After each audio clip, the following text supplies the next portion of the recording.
I've got some new tour dates to tell you about.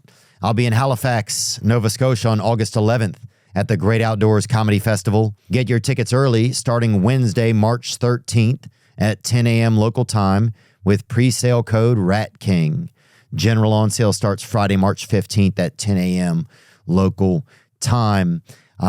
We thank you so much for the support. We also have tickets remaining in Atlanta, Georgia, and St. Louis, Missouri. Those shows are in April. Get all your tickets through theovon.com/TOUR. Today's guest is an actor, comedian, podcaster. You may know him from a lot of his films, or you may know him from his Armchair Expert podcast. This is my first time meeting him today, and I'm excited about it. I'm looking forward to getting to know him. Today's guest is Mr. Dax Shepard. Shine that light on me. I'll sit and tell you my stories. Shine on me, and I will find a song I will sing it.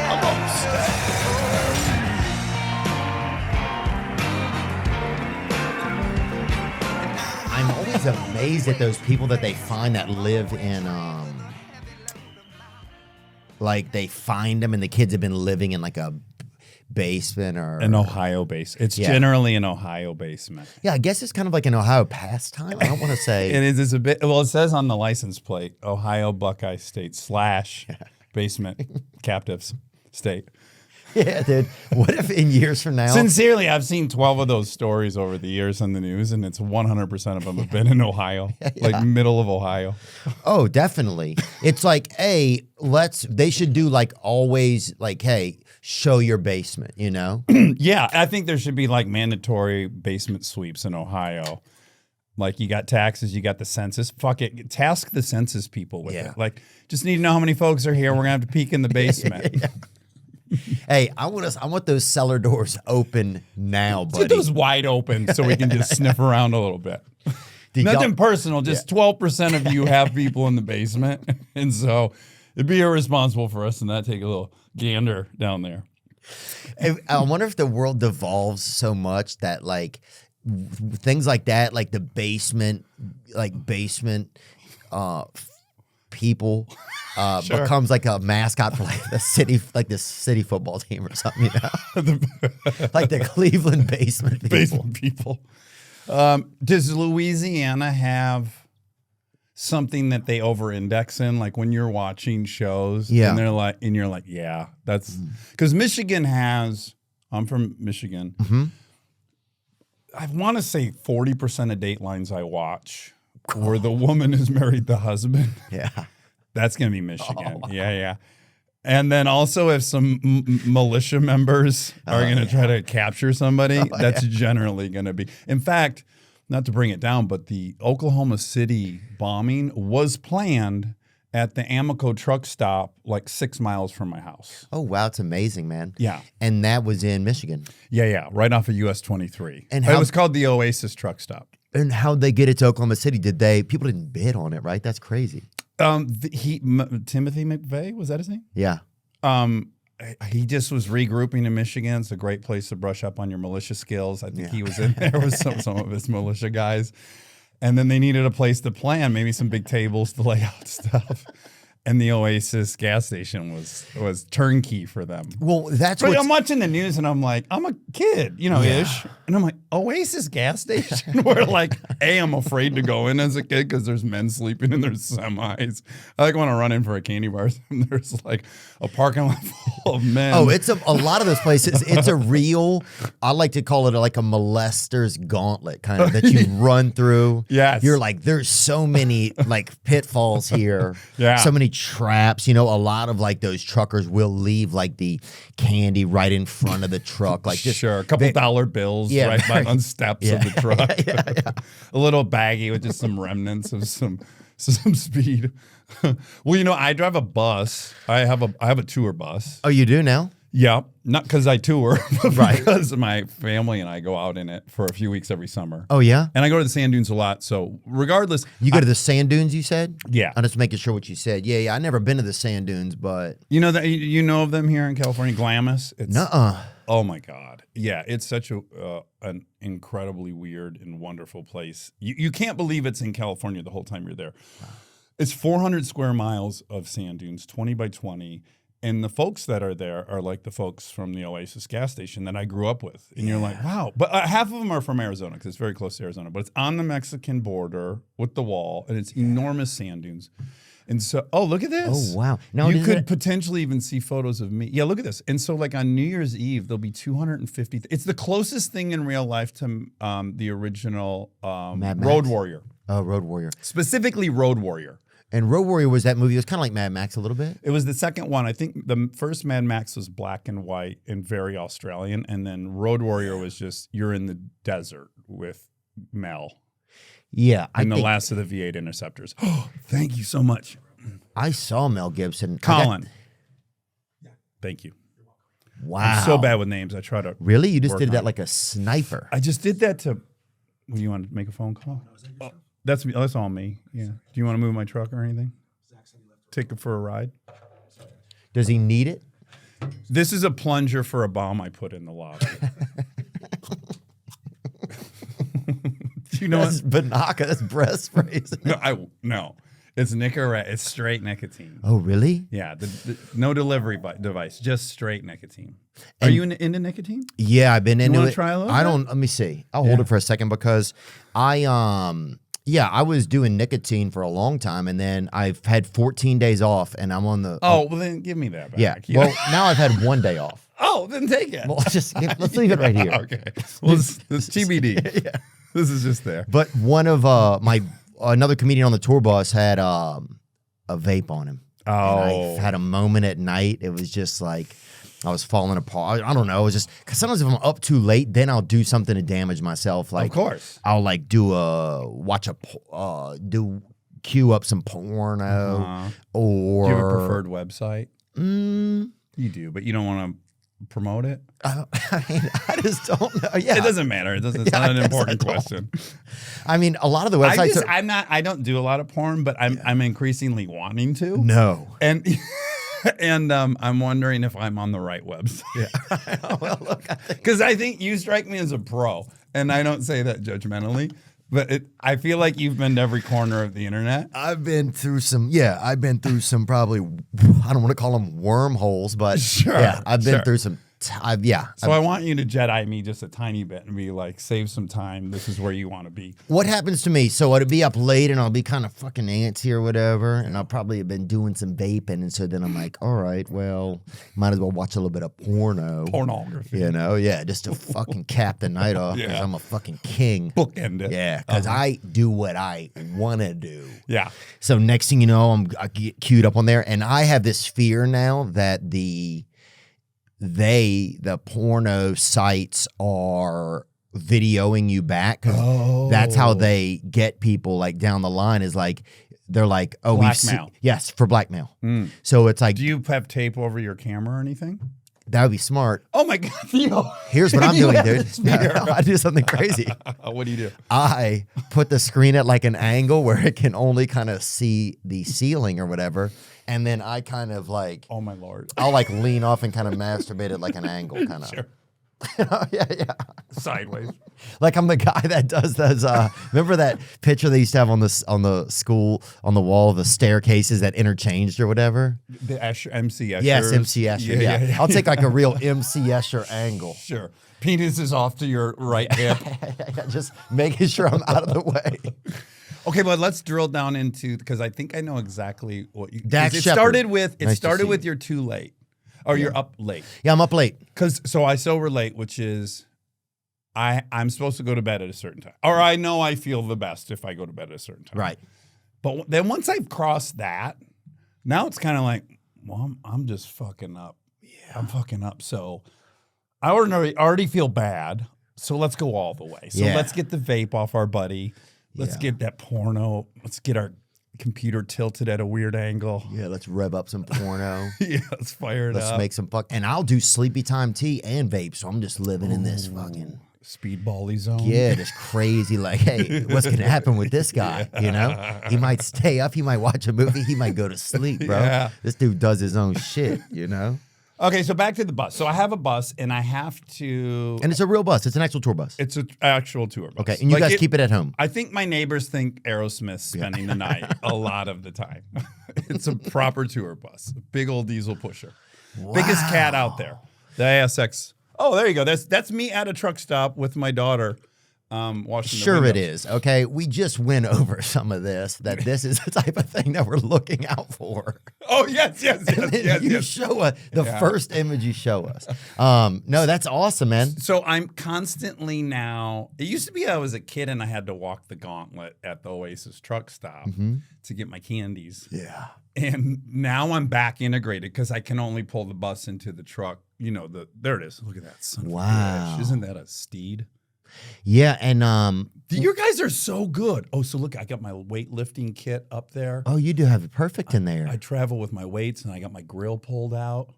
And where will you guys get like stay in a more upper at like is there like a Go ahead. fancy KOA campground, or is there still just the I think there is. I think maybe Berkshire Hathaway bought some conglomerate of really fancy ones. That's not what we do.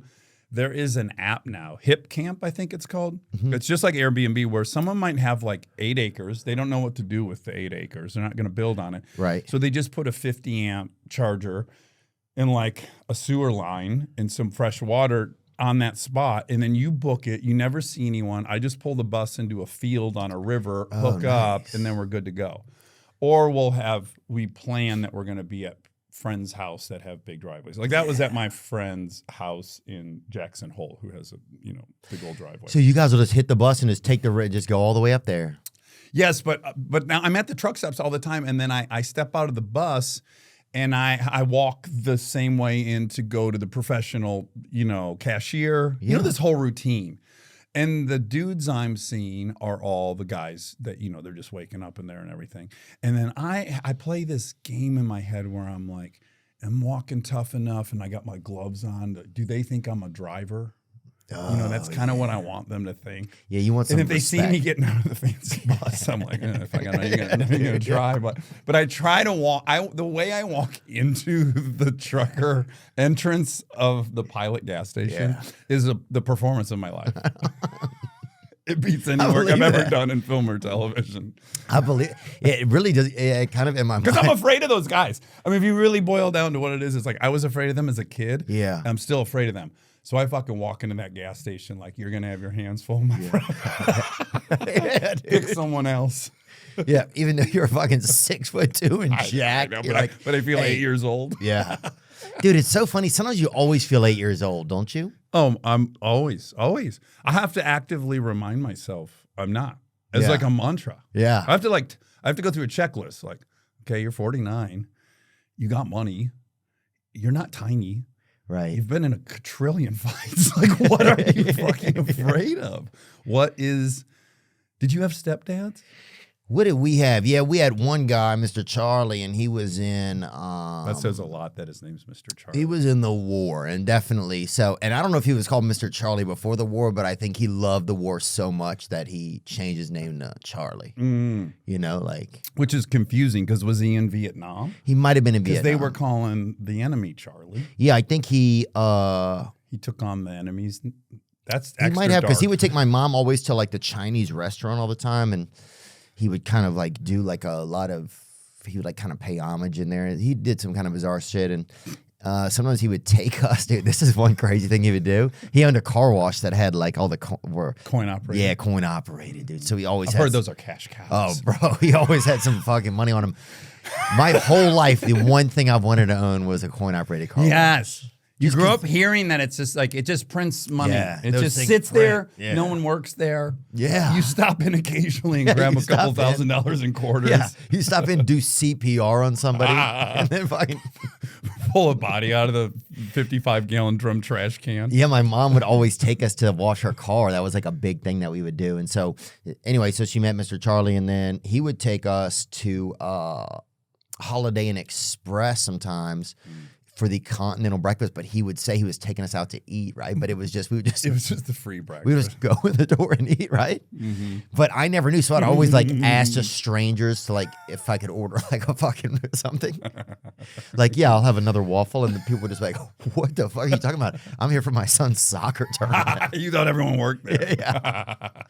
But he was good, and then he lost his mind or something, and he had Alzheimer's, and then he wore gloves a lot, and it was kind of like people were always asking if he played the piano, and he couldn't hear him, and it was just like a lot of just it kind of just devolved, you know. What But ages was he might have died at 89. Okay, wow, he's much older than I was. Yeah, he's picturing much in my older. head. But My mom. so just- your mom has a flair for Older men. Okay, but back up. How old were you while Mr. Charlie was taking you to the Holiday Inn Express? I was probably a good 11, I bet.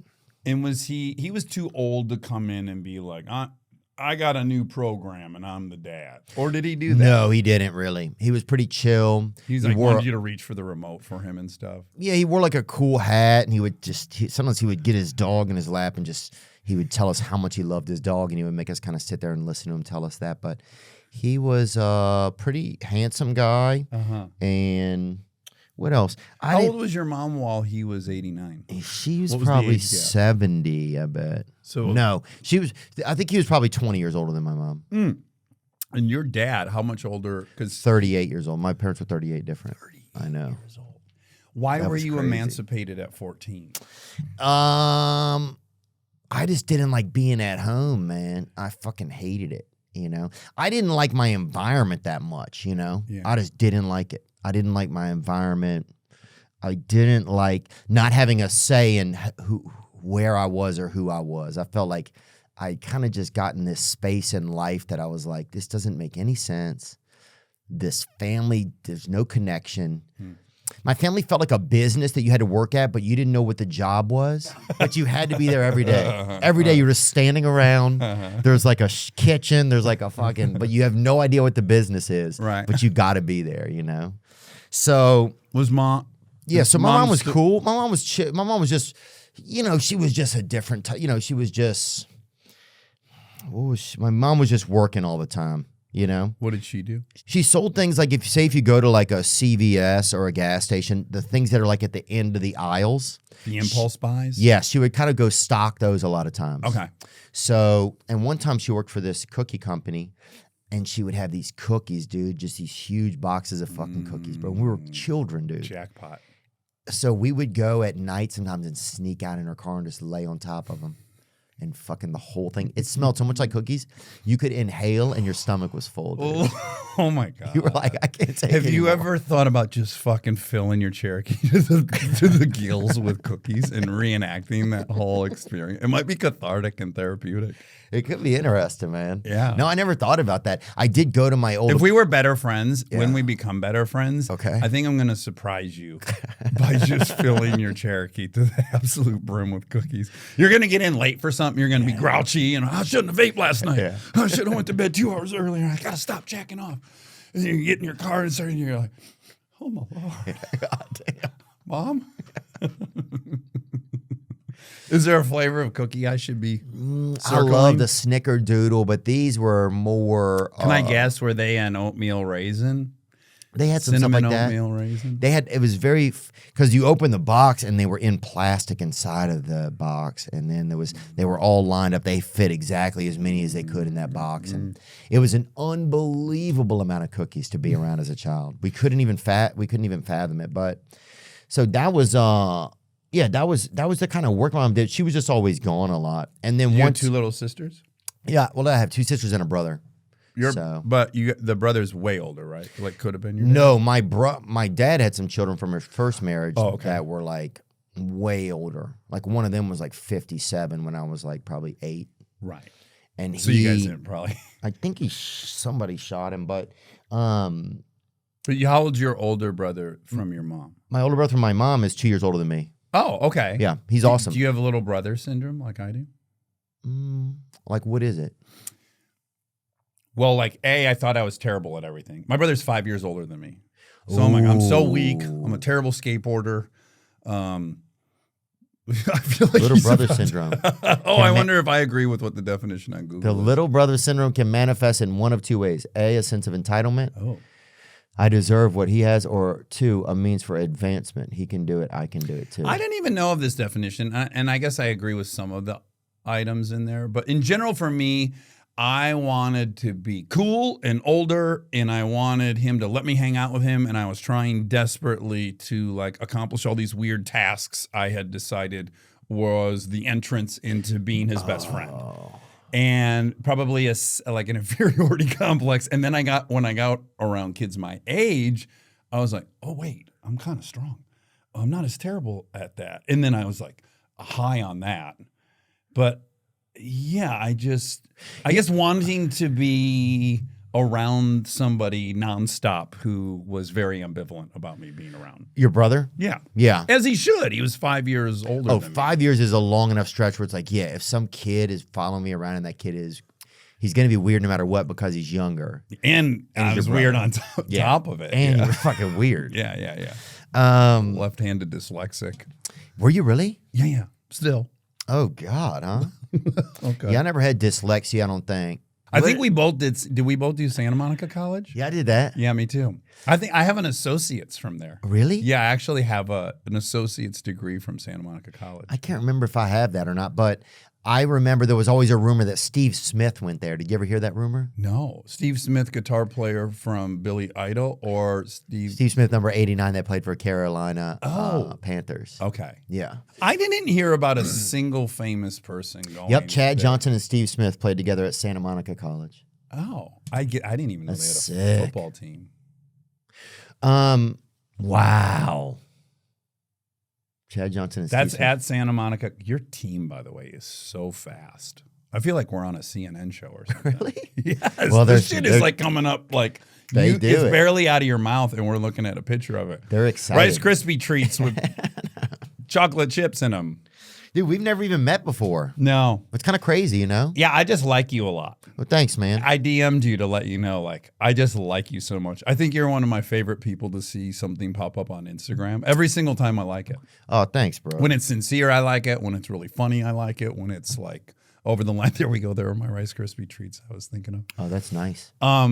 Yeah, I don't know. thanks, Do you man. have that with people where you don't know them, but I just feel like, oh God, I just think I really like that guy. Yeah. You do. Yeah. Can you think of somebody recently? And would you reach out to that person? I'm so bad at answering stuff. I'll stop if you want. No, I'm no, just it's in the good. habit of asking No, it's questions. good. I thought maybe Justin Bieber one time, but we'd met each other through someone. Uh-huh. And so then I just messaged him and Did he respond? yeah, he did. I have a really wild story of that variety, Yeah. which is I didn't know how DMs worked. Like I knew the people that I followed, or I saw theirs, but then Yeah. I didn't know there was like general. You go there. I didn't know you could write. You could do like whatever it's called. What's the one? It'll The bring you hidden to. one. No, it'll bring you to all of basically the verified people who have messaged you. Oh, interesting. Oh, I know what you're talking about. Top requests. Top requests. I didn't figure that out until maybe 2 years ago. Mm-hmm. And I've been on Instagram for at least a decade. And I figured it out. And then I'm looking and I'm like, oh my God, look at all these people who have reached out to me that I didn't see. Oh. One of them being, and of course his was at the top My wife. because he's the Justin Bieber was at the top. And it was 2 years old. And it was the nicest, most sincere DM about like, hey, either he had just gotten married or he's about to get married. And he like thought maybe Chris and I like had some of the things figured out. And he just wanted to chat. Oh, wow. And then fucking for 2 years, I just didn't respond. And then I was like, oh my God, this is like, I really missed the boat on this. I could be like mentoring Bieber in his love life. And I'm there for that. I fucking saw the movie, the doc. Blindside? No, the doc. Blindside, is that what you said? Yeah, I'm trying to think of like a love movie. No. The doc about him. Oh, the documentary And about I him. fucking yeah. loved it. I know. Like, I'm not hiding from the fact that I think he's awesome. Yeah, So- he's been through it. Yeah, and it's somebody that's been through a lot too. I'm always curious when people go through so much, like how do they end up still being able to take care of themselves? Yeah, you not know? dad. Huh? Not dad. Yeah. Yeah, because I look at if you had given me all the stuff he had at his age, Oh. I would have jumped a Ferrari off a mulholland on accident, you know, with too many people in the bro, car. we didn't have any. Yeah, I remember I got a 2-liter of Diet 7-Up, dude, and I remember I fucking set a vehicle on fire in my neighbor's yard. Like, yeah, if I had gotten any uppers at a young age, shit would have gotten bad, bro. Yeah. Do you want more from delivery? Well, who doesn't? You can get it now with Dash Pass from DoorDash. That's right. Dash Pass from DoorDash is the most affordable way to get everything in your area delivered to your door, helping you save money and time with every DoorDash order. With $0 delivery fees and lower service fees, okay, on eligible orders, Dash Pass makes it easy to save on restaurants, groceries, retail items, and all of your local favorites that deliver on DoorDash. Wow, I didn't know they offered all that. Plus, Dash Pass gives you a special access to exclusive promotions and member-only menu items, all for $9.99 a month. Open the door to $0 delivery fees and more. Sign up for Dash Pass today, only on DoorDash. That's 50% off up to a $10 value when you spend $12 or more after signing up for Dash Pass with code Theo24. That's right, code Theo24. Subject to change, terms apply. I like to be hydrated. That's right, boy. Gosh, I like to be just all splishy splashy on the inside. Just feeling just like a little damn ocean, baby. I love it. Liquid IV, that's who helps me. They've got great flavors like pear, white peach, and lemon lime. 1 stick of Liquid IV plus 16 ounces of water hydrates better than water alone. Facts. 3 times the electrolytes of the leading sports drink. No artificial sweeteners and 0 sugar. 8 vitamins and nutrients for everyday wellness. Non-GMO and free from gluten, dairy, and soy. However you hydrate, grab your Liquid IV Hydration Multiplier sugar-free in bulk nationwide at Costco, or get 20% off your first order when you go to liquidiv.com and use code Theo at checkout. That's 20% off your first order when you shop Better Hydration today using promo code Theo at liquidiv.com. Yeah, my addiction was only curbed by me being broke. Right. Because Like you're in recovery, right? Yeah. Okay, me too. Yeah. So, Well, I think that's what actually like turbocharged me reaching out to you. yeah. It's like I just liked you, and then I was talking to a friend of mine, Charlie, about you, and he's like, "Oh, I love him. Yeah, I listened to his podcast." He goes, "You know, he's like sober. I think he's like 18 months sober." And I was like, "Oh wow, now I really have a reason I could reach out." That's cool, man. But yeah, I quit. Well, it was nice of you. I'm glad that you did. Yeah. Yeah. We've already had a couple really nice text exchanges. Yeah, we have, man. We had a nice one the other day, and yeah, it's been fun, man. Yeah, I like meeting people that are in recovery. I feel a lot easier around people that are in recovery for some reason, and I don't know even what it is. If there's an immediate like level of like care or connection. What do you think about it? I think what's weird is looking back on my life, it parallels exactly who I also hung out with as a kid, which is I only hung out with kids on welfare who also had divorced parents, who also probably had violence in the household. I like being around people that I don't think are going to judge me. And in the program, everyone there is a fucking scumbag. Yeah. Everyone's a piece of shit. That's why we're there.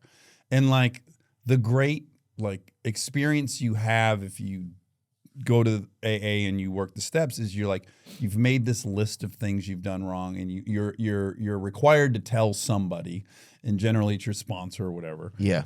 And you're certain when you walk in there and you let them have this list of things you regret that they're gonna call the police on you or throw up in disgust with you, and they look at you, they're almost laughing like, "Oh, that's it."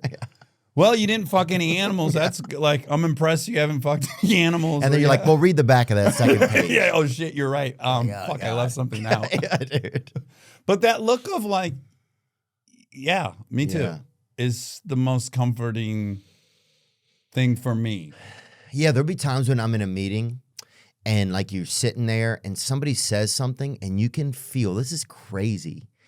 It's almost like how volleyball teams all get their period at the same time or whatever. Right, yeah. You can feel like everybody in the room at the same time, like, Yeah. you ever had that happen? Oh yeah, for sure. And you're like, it's almost like a group of fish or something. Like, Yeah, some of the birds all steam. change direction. Yeah. Yeah. Some of the steam leaves at the same time out of every. It's got to be some physiological thing, but it's unbelievable. Yeah. Well, weirdly, I just interviewed this expert, and his book was called Super Communicators, and he was talking about them when On Armchair. yeah. Yeah. When two people are having a conversation and it's the same conversation. Mm-hmm. Oh yeah, Charles Duhigg. Fuck, they're fast. It's almost too much now. It's too fast, and I feel like I'm having deja vu. Like it's a triggering deja. No, Okay. keep it up. Keep it up. Don't We'll change dial what you them do. down a little. You guys have a winning recipe, but there's basically like three different conversations. All conversations fall into three categories. There's logistical ones, like what are we supposed to do next, and then there's emotional ones. Like, what are you talking about for what? So like a classic one would be you and your girlfriend are talking and you think you're having a conversation like, how should we fix this problem? And she's having an emotional conversation. She's saying, I'm overwhelmed by this whole thing. Got it. And you can look at a brain in an fMRI and see like the part of her brain that's active is like the amygdala. And the part of your brain that's active is the neocortex. So literally, you can't have the same conversation. It's like two different parts of the brain that do two different things. Yeah. So you're like, well, here's how we're going to fix this, hon. You're never going to do that again. I'm going to tell it, right? And she's like, nothing is comforting her fear in that moment. So you guys are just like, and then the more you talk, having the two different conversations, the worse it gets for each other. Yeah. So when you both are having the real same conversation and you look at people's brains in an fMRI, all of a sudden their brains become kind of indistinguishable from one another. Or another example is you can take a musician playing by themselves and then another musician playing by themselves, look at their brain in an fMRI and they have a unique pattern. And once they start playing together or start doing a duet, their brain pattern become indistinguishable. So we will match our breathing when we're connected. Our heart rates will match. All this crazy shit That's will true? start mirroring. Yeah, this is like scientifically proven time and time again. So yes, that moment in a meeting, it's like it's chaotic. Someone fought over a parking spot. Another guy just got broken up with, blah, blah, blah, blah, blah. This person like sledgehammers through.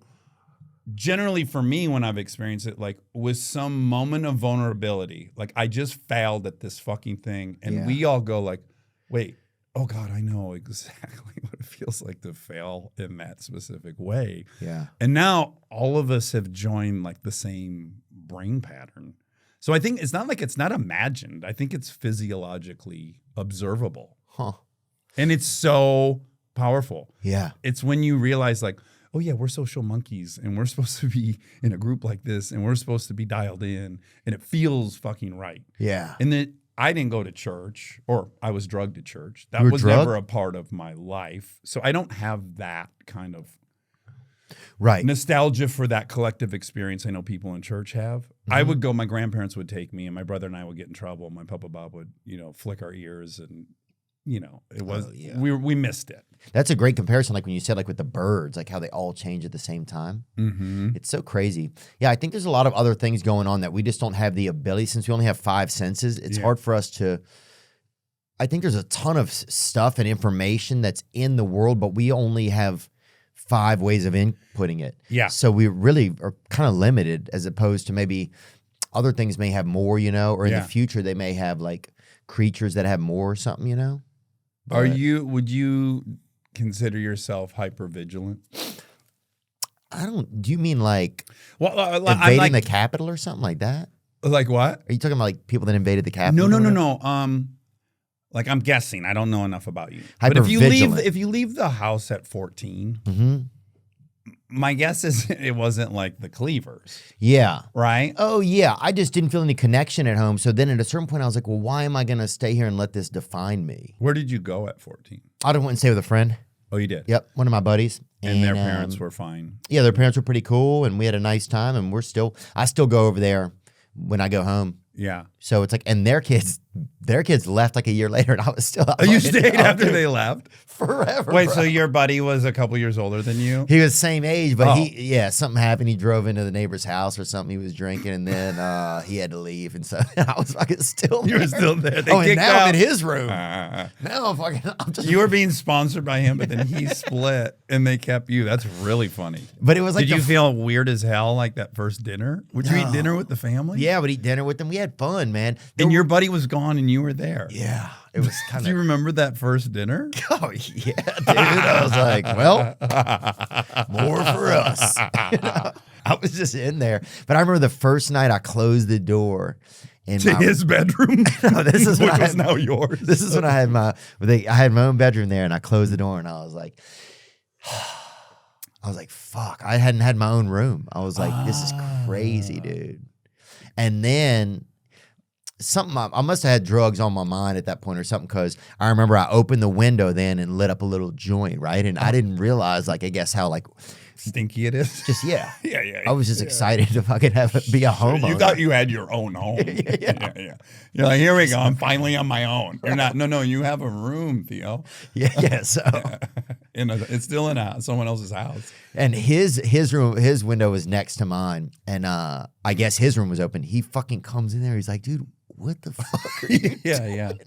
We just got you in here, bro. Yeah, right. You're going to get thrown out. And then he fucking bitched me out and then took the rest of the joint and fucking smoked it. Went in the yard. Yeah. But that was When fun, did you man. start doing drugs? I think probably then, around then I was smoking weed and stuff, but I wasn't doing anything heavy. And I never liked drinking or drugging. But then when I got I think I just had so much issues like with dating and like you couldn't date and you wanted to? I don't know. I just had so many issues with it. I just The girls like you? Not when I was young. And then I switched to a new high school and some of them did. And that was crazy. It was so scary. You're like, now what do we even do, you know? Yeah. But then it was like everything was kind of fine. I just could never be faithful in a relationship. Yeah, I'm gonna try me it. neither. Really? Did you have a problem with it? Fuck no. Yeah, couldn't. It's like the longer I'm sober, Spray it under my tongue? I go under the tongue and then let it kind of soak in like you had dip in. All right. I just quit dip on the first. That's why. Well, that's what neither one of us have quit shit. We're spraying nicotine in our face. Yeah. That's good. That's good for you though. Yeah, it's great. This is the tobacco that's an issue. Yeah, elementary school for me was way too big. Way too big. Most parents felt bad. They thought I had flunked a couple grades. Like, Could you recall? I was just a big kid. Yeah. And I was dumb because I was dyslexic and I couldn't read. And You were really dyslexic? Yeah, and I went to special ed every day for 2 hours with, they would knock at the door in the middle of class and they would go, Dax, and then they would call someone else and we'd like stand up and we'd leave and go to special ed for a couple hours. And it was rough. And then, I'm trying to tiptoe around the fact that most of the kids in that classroom were like in wheelchairs and everything else. So I was confused. I'm like, what's going on here? And so I was huge and dumb and I don't know, too many colics. Oh. Wow, there you are, man. Oh, wow, I can't believe you found a picture of that's first grade? Dax Shepard. Yeah. Those big Wow. teeth. I haven't had braces. My teeth were all fucked up. I was in braces for like 9 years. Really? Yeah, my teeth were bad too. So anyways, I was in love with so many girls in elementary school. Wow. Like I had huge crushes. No girls liked me. And then, thank God, my brother, in between 5th grade and 6th grade when I went to junior high, he's like, here's the situation. You're shaving your sides. We're going spiked on top. You're going to have bangs now, long and back. You're a skateboarder and you're punk rock. Go. And I just went with it. And I arrived at Highland Junior High in the most popular girl in that junior high, Sasha. Oh, she sounds beautiful. Dude, she was so fucking beautiful. It was insane. God, dude. I'm walking down the hallway in the 6th grade hallway. Yeah. And Sasha Crossett's walking down the 6th grade hallway. And I'm like, oh my God, what's she doing here? Like, oh, that's Sasha Crossett. And she fucking handed me a note. And I like went into my science class and I opened it up and it said, will you go with me? No and I was way. like, dude, that's the first drug. That is the first drug. Or I was like, what's happening? Is this a prank? Yeah. Had her phone number. Went She was home. real serious. Went home and was like, dialed the phone. Remember that? Yes. And then I chatted on the phone with her for like 2 hours and then we were fucking going together. In your room, you chatted with her, or on the? Did y'all have a universal Great phone? Question. 6th grade, I was living at my dad's for a few months. So yeah, I had my own room. There wasn't a phone in there, but it was easy to have privacy there. And it was a landline. Because my dad was out. He wasn't sober yet. So Really? He was yeah, partying? Yeah. Oh, he was going fucking hard. Sold cars, drove a Corvette, fucking banged coke at the bar 7 days a week. Yeah. He was everything. Dude, that's so cool, man. Yeah, I remember And that changed my life. Oh, that changes everything. And I liked it so fucking much. And I remember she was in 8th grade and I was in 6th grade. So we would make out at the bus before she got on the bus. I'd go to the basketball games with her and she told me to go up her shirt. She's like, oh, my shirt. And I remember going up her shirt and it was like, her bra felt so tight. And I was like, I'm supposed to go under this bra, I think, but fuck, it's so tight it's gonna hurt if I. And I was like monkeying around in there and fumbling, and then she's like, just go under. Like she really made me do it. She was really and assertive. I got up in there and got it, and it was euphoric, and it was such a high. And I didn't have it, and maybe this little brother. I just felt like I could never turn down that attention if I got it. I couldn't resist it. Yeah. And of course, I'm like, and they don't know. No one knows. It's fine. Everything's fine. Like I'm still very nice to this person, and that thing happened. And then just a terrible pattern of cheating. Yeah, the bad pattern starts, man. And I was saying when I think back now, I've cleared up. Like, dude, I quit drinking in 2004, in September of 2004. I had an opiate relapse, but in general, I haven't had like fucking wreckage in 19 years. Oh, that's great. And so the stuff that really plagues me now is like just really going back and being like, God, yeah, those girls didn't deserve, like they deserved me to be faithful. To be like a chivalrous guy, and not to to waste their time. use them to prop up my own self-esteem and then need someone again because it doesn't last. And be like, oh yeah, feeling great. I remember walking across a gym. I was at this new school. I walk across the gym and this girl was hot, dude. She was like, I think she had like 30 tits. Oh. She was so hot. And she was looking at me, and I thought I had like shit on my leg or something. Yeah. And I was literally like so fucking embarrassed. I was like, and I was walking across the gym. I could feel every step, and I was like, I've got to get across this gym. And I got to find a mirror ASAP. And I got to de-shit myself because these bitches are catching on. And then after that, like a girl like came to the office one time and kind of liked me. But before that, I'd been so nervous. Like one girl I liked in like middle school, I didn't know how to tell her this. I saved up the saliva in my mouth the whole class. And after class, I ran up behind her and spit right in the back of her hair. That was your move. It was like an animal. It was like literally like a chimpanzee. When I think about it now, it's like, dude, you were and you had no je ne sais quoi. You fuck. And I I'm saved. surprised you didn't just shit in the hallway and stare at her as you did. But when I think, Hey, you! yeah, when I think about the effect, Over here! I love you! I love you so much. I love you so much. I'm sitting in the hallway for you. Shitting in the hallway for you. I'm ruining myself for you. I'm fully exposed. Here I am. God, yeah, it was like, it was just such an that kind of thing had such an and that became like an addiction, man. It like just in the sense of wanting attention from women. It wasn't as much like a sexual addiction for me. Like over the years, it just was like I needed to know if there was any chance that girl cared about me. Yeah. I just needed. You craved it. Yeah, I needed her to look at me. I just needed something. I needed people to. I just needed her to see me. Yeah. It's And then it's okay if it played out how it wanted, but I needed to at least have her not see. be invisible. Yes. Yeah. I needed to Yeah, not be because you invisible. feel invisible. I felt invisible all of elementary school. Like, Yeah. why? I'm friends with the guys that have girlfriends. My friend Trevor's with Amy. We're always together. Can you do you see that I'm here? I know I'm too big for everybody, but you know. Yeah. I Yeah. had a great relationship with my mom, but it kept getting punctuated by stepdads. Oh, really? So you had it unlimited was- stepdads? Yeah, I had unlimited Almost like unlimited steps. shrimp over at Red Lobster. Yeah. It was bottomless stepdads. The sizzler of stepdads. Yeah. But so it would be like super connected, and it'd just be the four of us, my little sister, my brother, and my mom, and that was always perfect. But then a new guy would roll in, and then it was like his program, and we had to have different manners at the table. Oh. And she'd be distracted, understandably. She's like in her 20s, raising 3 kids by herself. I have no like resentment towards her about it all. But yeah, there was like, and I just fucking craved it. I wanted to be loved at all times by a woman. I still want to be. Yeah. Like my needs are unrealistic. Oh, that's interesting.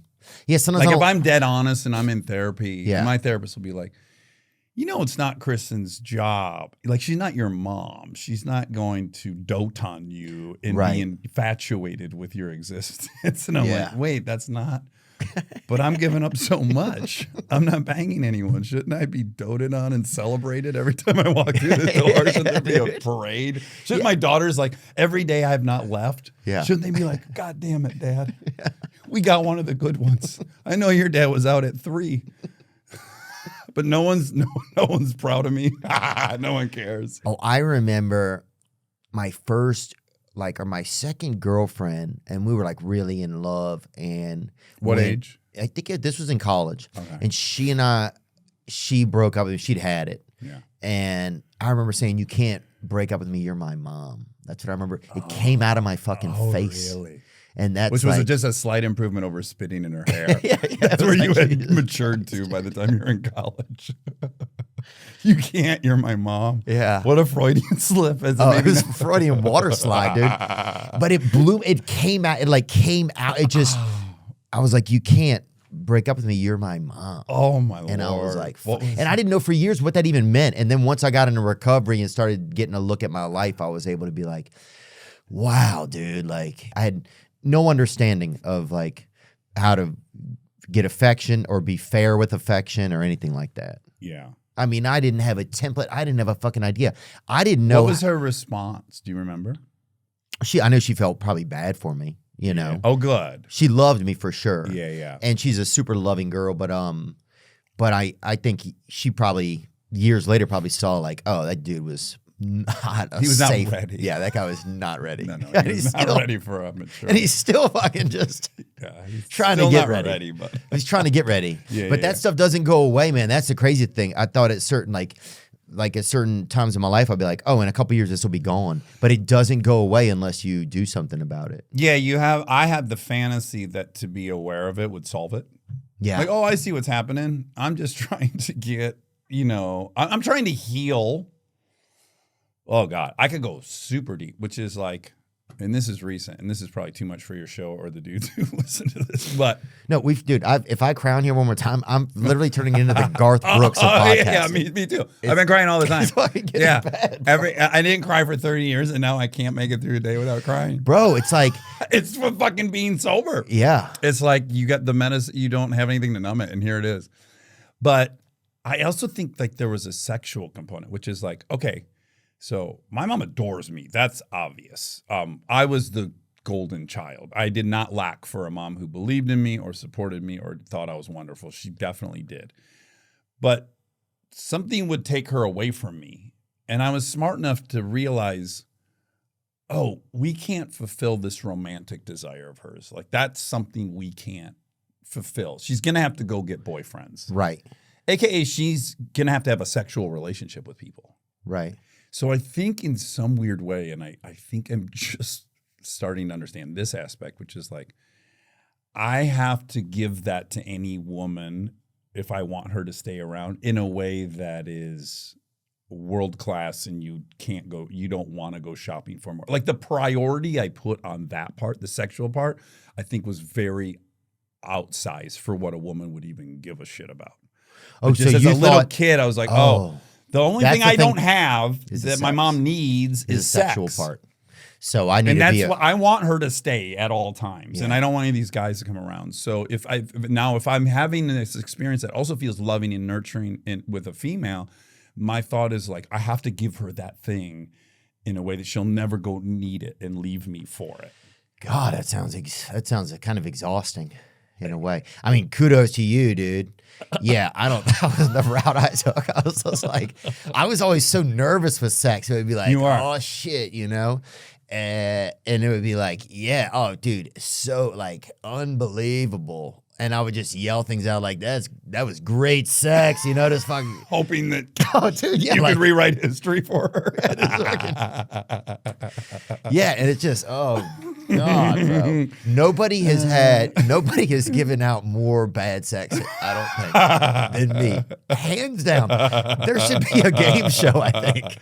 And they just put like a Whoop bracelet on you, and it's just like people were like, "No fucking way!" Oh my dude. goodness! Wow, we haven't seen one this low. This is unbelievable. This is an under. Do you remember when they asked George Zimmerman's personal trainer on the witness stand what he would rank his physical fitness level out of 10? And George Zimmerman was the guy that shot Trayvon Martin. Trayvon Martin. And he had a physical trainer, which is comical in itself. But they asked the trainer, like, what would you give Zimmerman's physical fitness out of 10? And he said with a straight face, 0.8. Or some point something. And I was like, oh my Lord. That is the last thing you want to hear your fucking trainer get into the decimals when trying to assess your. Why not just say 0? I guess maybe you thought if he said 0, it would be, oh, do we have it? Oh, 0.5 out of 10. Oh my God, is that Wow. Woo. I mean, what he really said was 0. That was him. He's like, I gotta throw a half point in to just not be so cruel. Yeah, we got to. But and he's sitting there, presumably, he's like in that behind that desk, waiting, hoping. Let's see here. I hope he gives me a 4.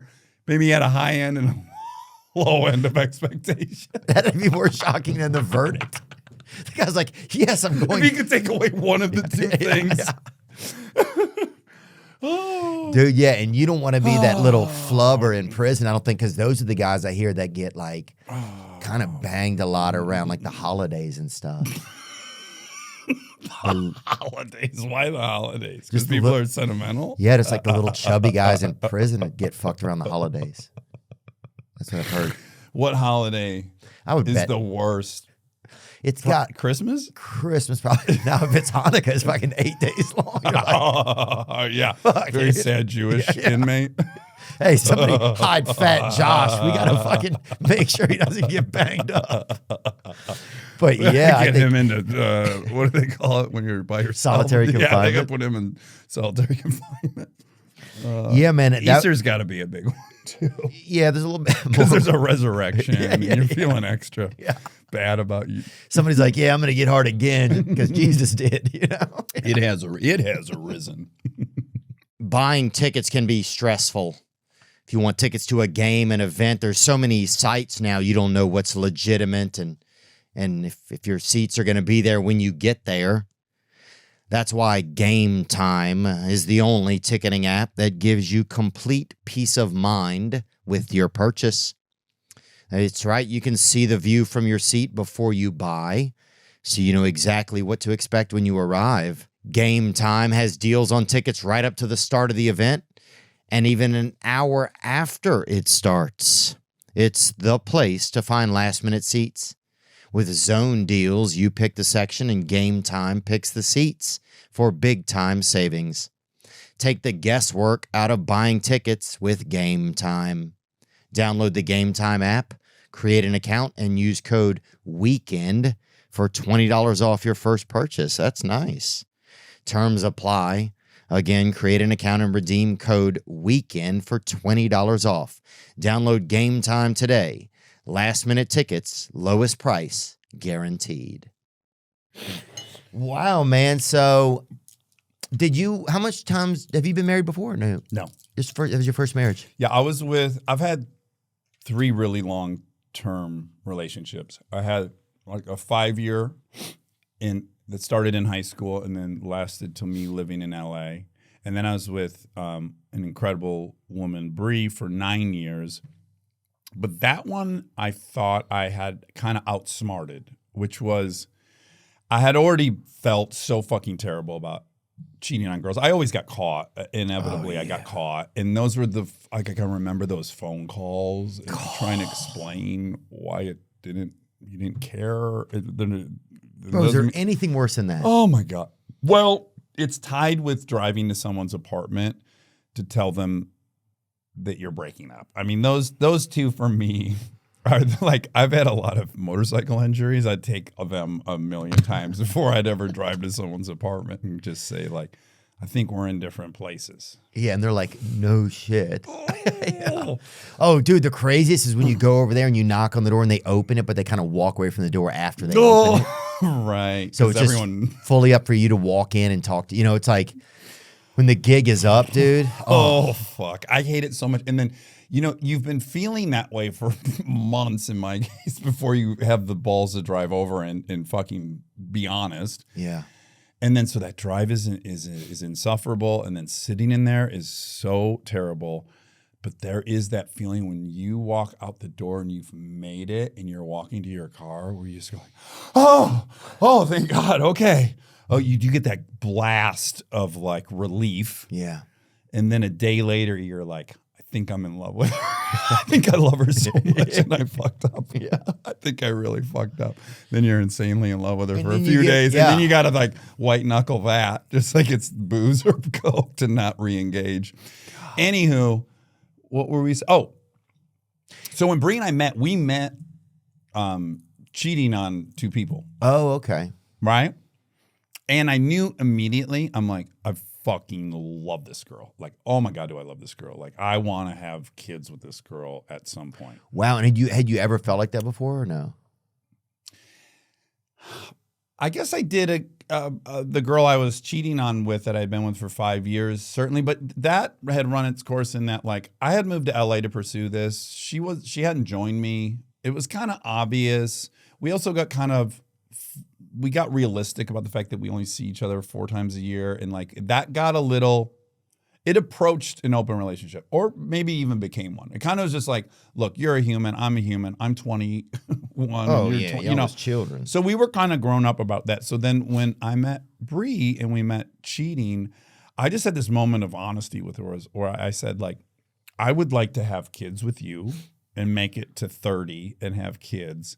And I don't think you and I will make it if one of the requirements is monogamy. I just think we're fooling ourselves. Like if that's one of the deal breakers, we're not going to make it to the part I want to make it to where we have a kid. And she was like, so what are you suggesting? And I'm like, basically like, I don't want to lose you over that. I'm liable to do it. And I feel like you're probably liable to do it. We just met cheating on each other, on 2 people. Right. And there was this kind of weird period where she like ended up chatting with her mom about it and all this stuff. And then at some point she just came to me and said like, yeah, I guess if I don't know anything, I don't really care. And I was like, yeah, and I have no desire to know about anything, but I'm not going to require that from you. We both were just like, I'm not going to require that from you. So I was in an open relationship for 9 years. Wow.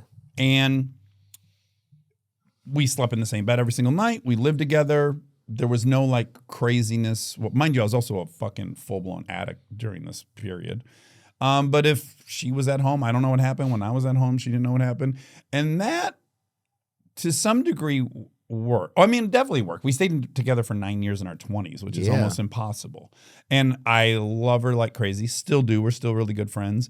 And both of our lives have worked out great. And I wouldn't say that that was the reason ultimately we broke up. But all that to say, going back to like getting older, being sober longer, I would have liked to have been someone that could have just been monogamous with her. I think she deserved that. I also think. Oh yeah. I think even within even within those rules, I was scumbaggy. Like Right. I definitely hit on her friends sometimes. Like I did terrible shit under the guise of like, well, I'm not lying about this. I'm honest. And that can be true. And also you can recognize that people are hurt, that you're leaving a wake of people that are bummed and hurt by you. And so it's like, great, I didn't lie and I'm above board, but people around me are kind of hurt by their experience with me. I don't like how that feels. Yeah. Yeah, or like bring it like around your friends and they know what you're doing. It's just like all that They all shit. feel awkward. Yeah, it's like, what's going on here? Yeah, that also, I think, more like how many people, because we were very open about it. Like, Dude, I remember it was New Year's Eve and I was out in the mountains with some girl and all of her friends. Mm-hmm. And then her friend and I ended up hooking up like in the closet upstairs. And then a couple hours later, she's like, did you hook up with my friend in the closet? And I was like, that's the dumbest fucking thing I've ever heard of. Right. That's crazy. I was Gas like, lit the shit out of yeah. her. Well, and we're all just at this. So stuff like that, I think I feel like, and some of those things I've had to like make amends for, you know? And like, I didn't do a ton of stuff like that, but there were certainly moments where it was like, I'd be in an instance where I had somebody I really liked and cared about, and there was still a part of me that needed to get more validation or needed to be seen, you know? And it wasn't always even about sex, but sometimes it was just like I needed to know if I could flirt or if that girl would give me some response, you know? Well, that's when you connect the dots that like, oh, because I connected these dots in sobriety, which is like, oh, this is the exact same thing. Like whether I want to acknowledge it or not, this sex thing and this approval thing is identical to cocaine. Yeah. I had like the most visceral experience of my life that pointed that out to me. Well, I had two. One was, and I was a few years sober, and I was single, and I was on MySpace. Yeah. And I was on TV.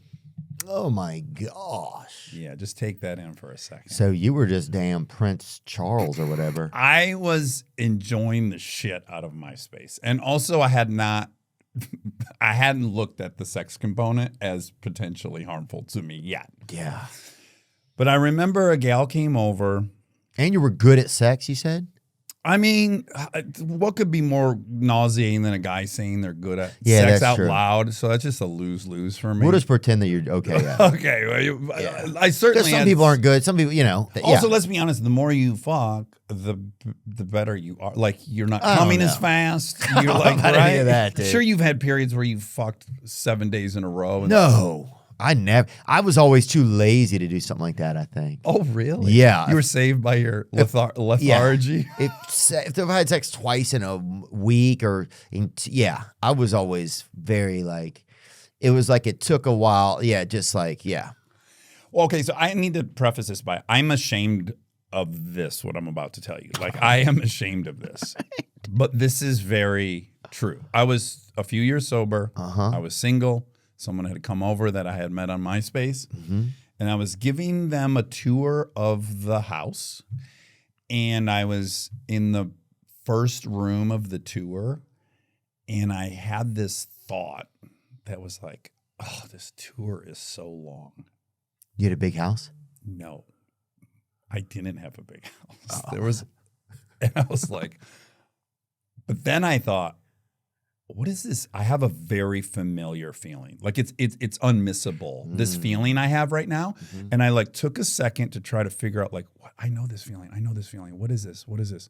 And I was like, oh my God, I know exactly what this is. This is sitting in my old drug dealer, Tom's living room while he measured out shit and told me about his fucking day and got distracted by telling me about his day. And I wanted to scream, just like, fucking give me a bump and I'll listen to you forever, but fucking focus and give me the thing, like that impatience. Oh, yeah. Teamwork. You want teamwork. Yes. Just like, knock off the bullshit, give me the thing, and then let's talk, fucking be all ears for eternity. Yeah. But that feeling is so specific to me that in that moment in the room, I realized, oh my God, it's the same thing. I'm like, I need this woman to give me the thing I need.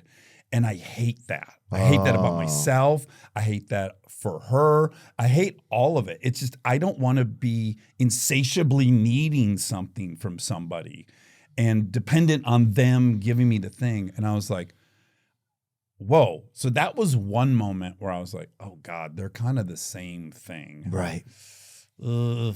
And once I recognized that, I'm like, I probably have to think about it in those terms. Like, do I feel worse about myself? Are people, are they benefiting from, whatever. Then the other crazy thing that happened that really sealed it for me was I was monogamous. And it was for the first time in like a decade. And then I was talking to my then girlfriend who was in Boston doing something, and she told this story about bumping into somebody I knew she cheated on her ex-boyfriend with, and they're all at the same hotel. And I'm thinking like, well, I'm sure they fucked, right? So I'm like, I'm mad I'm driving in the car on the 405, and I had been monogamous at that point for like 3 months. We get in a kind of fight over that, and we hang up, and I just had this like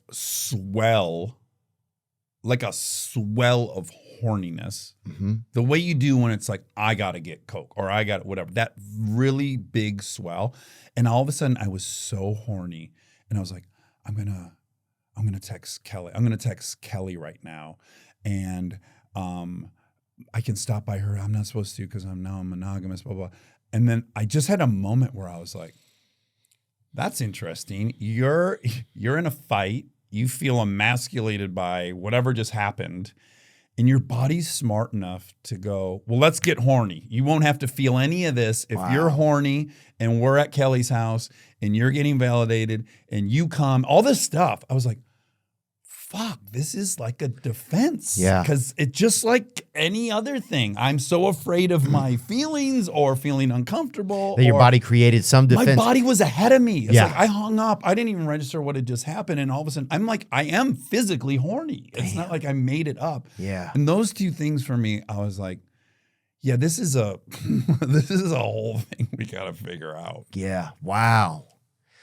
Man, yeah, that's the craziest part, is that a lot of times it's not even you making a choice. It could be you choosing once you get the input, but your like physiologicalness is it's dealing you the cards, and you're like, and again, back to the "Holy brain, shit." the area of your brain that's now sucking up all the blood and running the show isn't the part of your brain, your neocortex, where you would think through all the things that are going to happen after this. Yeah. It's like these two areas can't be doing the thinking at the same time. So once that swell of like craving comes about, this is offline. Yeah. You're like, I'm never going to see tomorrow. Or that's tomorrow Dax's problem. You're right.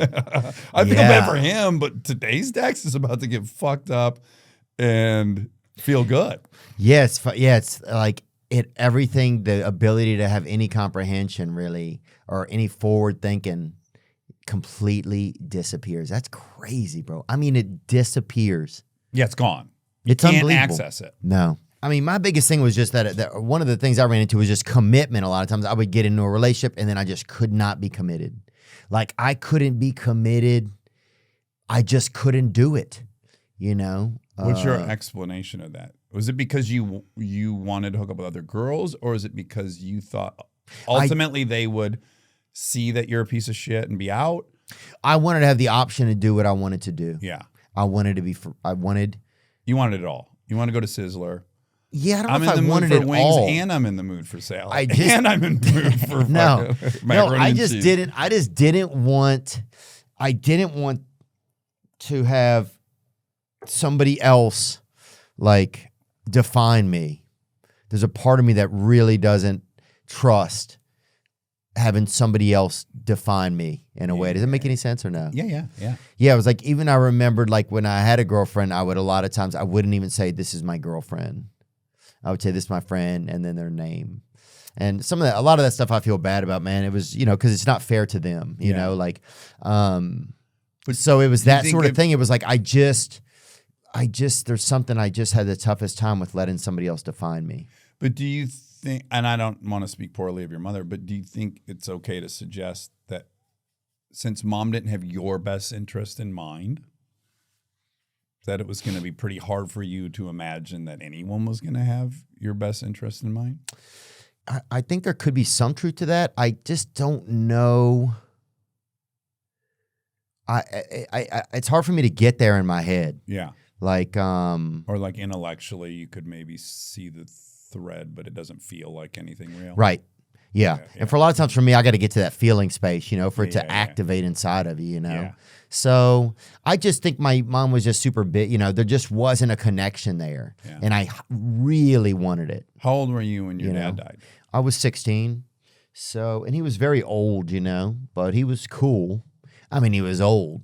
Yeah. But my mom would come to the baseball games, dude. My mom was kind of a fucking gangster in a lot of ways. Like, she would come to the baseball games and she would fucking scream, "Hit it or we're leaving," from her fucking Astro van in left field. And bro, I was already horrible at baseball. Astro van. I was horrible. Uh-huh. "Hit it or we're leaving," she would yell. She didn't have any patience for. fourth inning every time we were gone. Really? Oh, dude, She would pull you. Bro, she would pull, All right, he had 5 chances. Let's go. she would pull me from the game. Yeah. Yeah, it sounds like she had your best interest in mind. I think Totally. She was just surviving, Yes. But- Well, again, you can be sympathetic and not judgmental to it, but also acknowledge what happened. Right. And I think that's still where I'm at. Like, it's still like there's still a part of me that has like a lot of resentment. I think you'll have kids one day. And it'll change it all. It will, because you'll start subconsciously, or you'll just be evaluating like, oh wait, where was I when I was 3? Like I remember my daughter came in, our oldest daughter. This was probably a year and a half ago. She came in and she was like, she had a nightmare that me and Kristen got divorced, that mom and dad got divorced. And I said, okay, well, what happened? Someone cheated. I think mom cheated on dad. And I said, okay, well, couple things. I would never divorce your mom if she cheated on me. We would work through that. That's not going to happen. But let's say it happened. What would go on? What would happen next? He's like, well, we wouldn't live together. And I'm like, yeah, but I'd buy the house next door.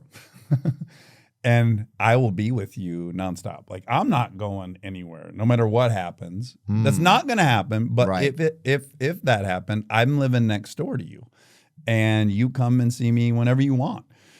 And maybe your mom will date someone that's really cool. Maybe there'll be another cool person in your life. Like, we don't know what it would be. But while I was saying all this to her, I was looking at her, and all of a sudden I was just like, oh, she's 9. By 9, I'm on my 3rd stepdad, and I've already been molested. Yeah. Like, and I'm looking at her, I'm like, no, she's way too little to be on her 3rd dad and to have been molested. Right. Like jeepers.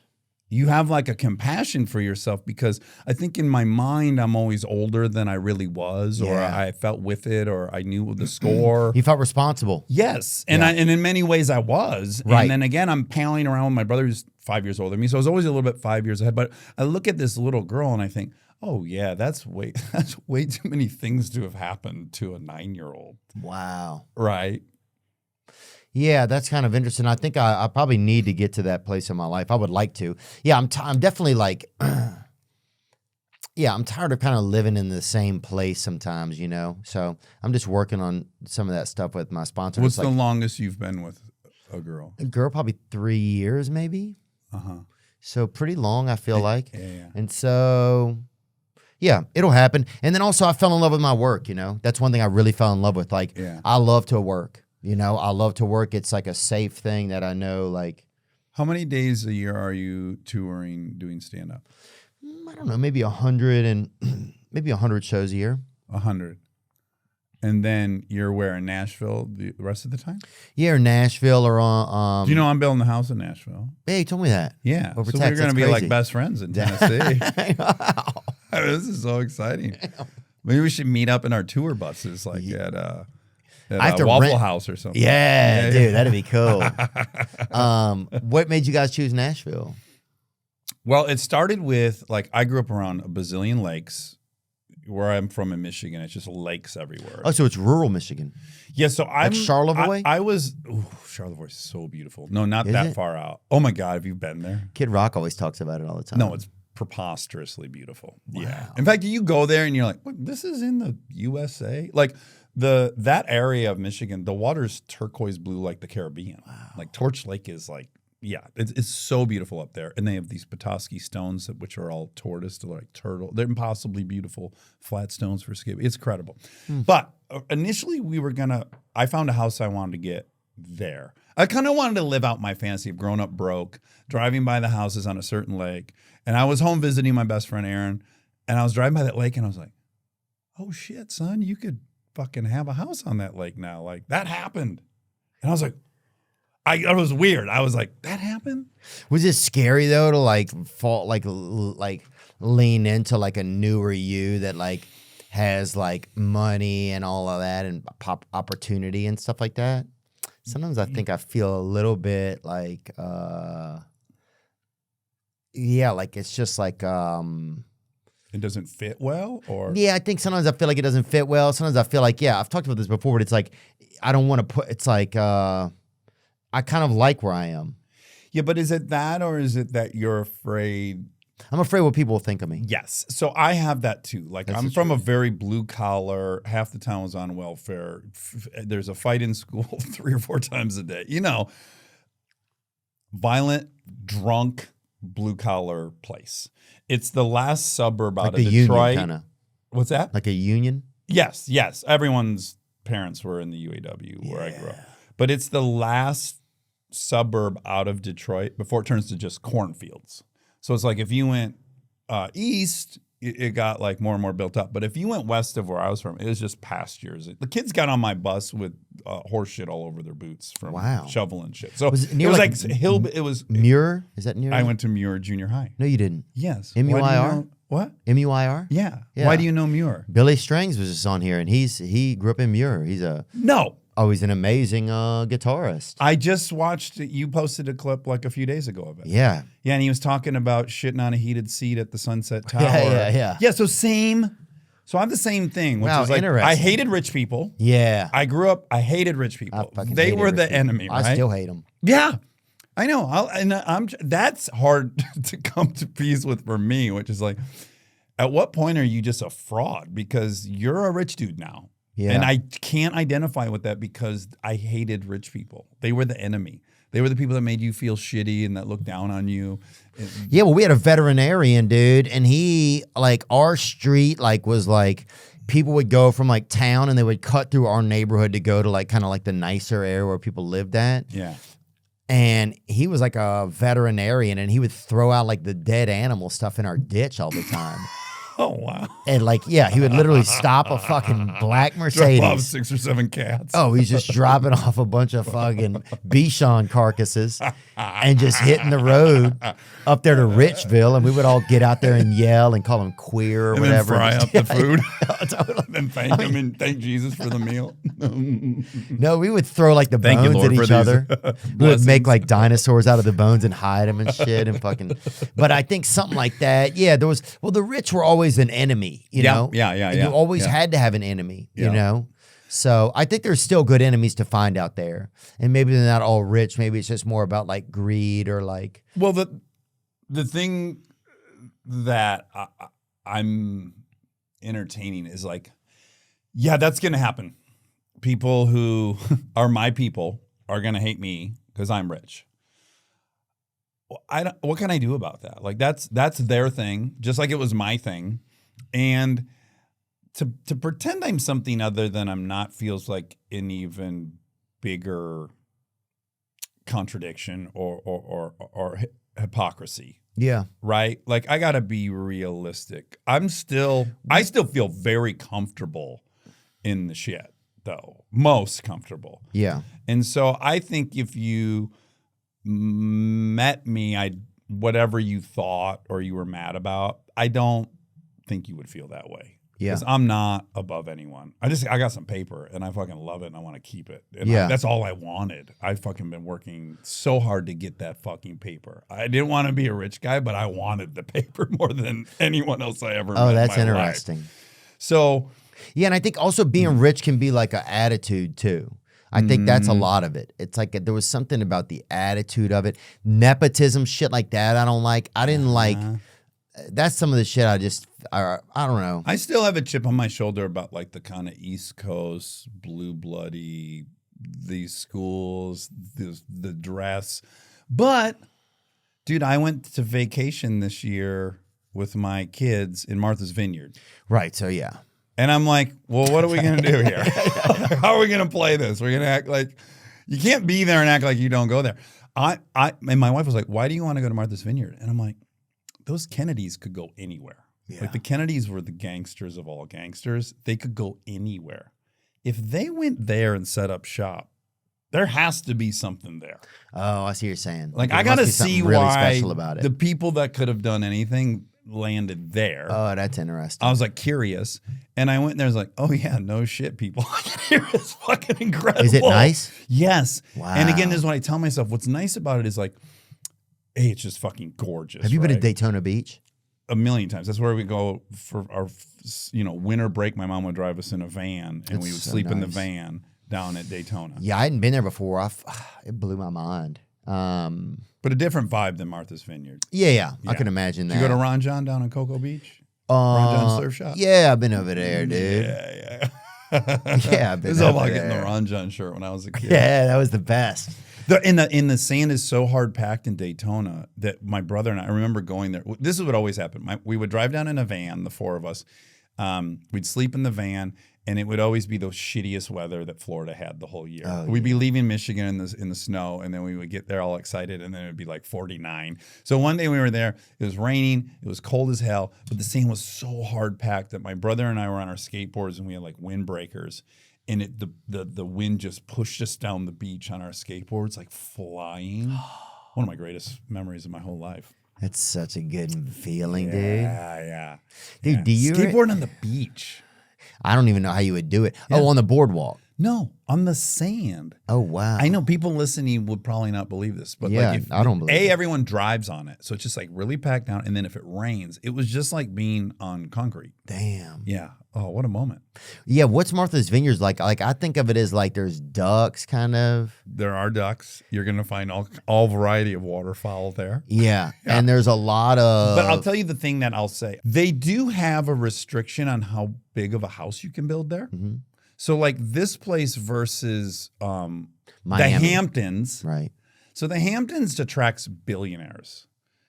Martha's Vineyard's millionaires. I know Okay. that's a stupid distinction to make, but for me, still with this weird class warfare thing, I was like, okay, well, there's no yachts out here. There's no people with like 40,000 square foot houses, and no one's flashy. Everyone drives around in like vintage cars. There's no like Bentleys and shit. It's like everyone's in old Cherokee and stuff.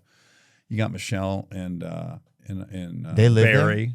They got a spot. Their house looks to be bigger than the square footage Allotment. allotment. Yeah, that definitely looks like it's 11,000. Yeah, it looks like there was square at least a kickback of a bedroom or two. Yeah, that might be some kind of presidential clause. Yeah, Bobby Kennedy's always up there. He always talks about it. And just growing up there and Yeah, they have the what is it, Kenny? Bunkport? There it is. Is that their whole thing? Yeah, so you cross a little bridge out of Martha's Vineyard into a tinier island that's called Hyannisport. Oh, no, Yes. That's where Ted Kennedy crashed. No. Yeah. Oh man, There's not a single stoplight on the whole island. Yeah. It's just all stop signs. You'd think they'd put one in after what happened to Ted Kennedy. You would think they would have put cameras everywhere. And Yeah, dude. Oh, I can't believe that. Yeah, I can't even imagine you pull up and somebody's just making just salmon or whatever on the porch. fresh salmon they just hossed in. But yeah, I think maybe your money thing is a little bit like you'd be betraying. It's just interesting to see what it's like. Okay, well, I never had any money. Now I have some money. Yeah. Well, what's this like, you know? I mean, the nicest part is being able to eat whatever you want. Oh, yeah.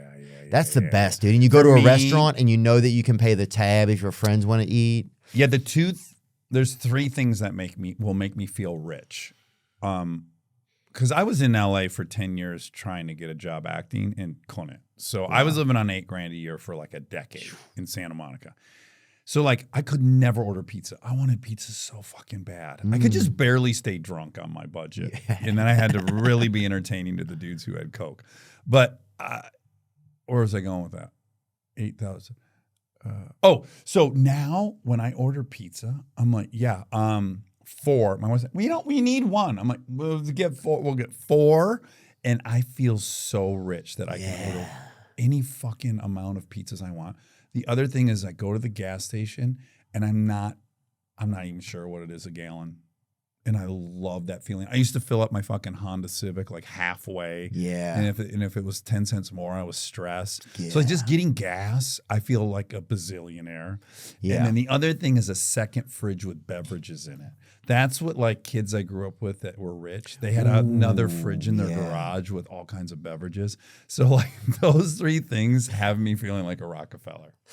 Dude, we had this cereal closet. We ate cereal probably, I would say, 400 nights a year. Okay. And I remember we had this cereal closet, and sometimes if you were hungry, my mom would literally put you in it. There was no light in there. There was 26 boxes of cereal in there. And she'd be like, don't come out until you are full. And she'd just go in there in the dark and fucking eat cereal. And would you eat it with milk in a bowl? Or no, you just fucking get your hand in there and enjoy yourself like a fucking man, boy. Right. But that kind of shit I loved, man.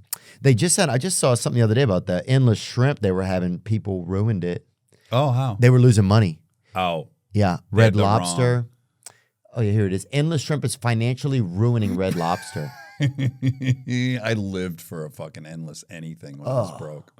Yeah, endless tits, dude. My fucking buddy's mom had. I remember that, bro, for sure, dude.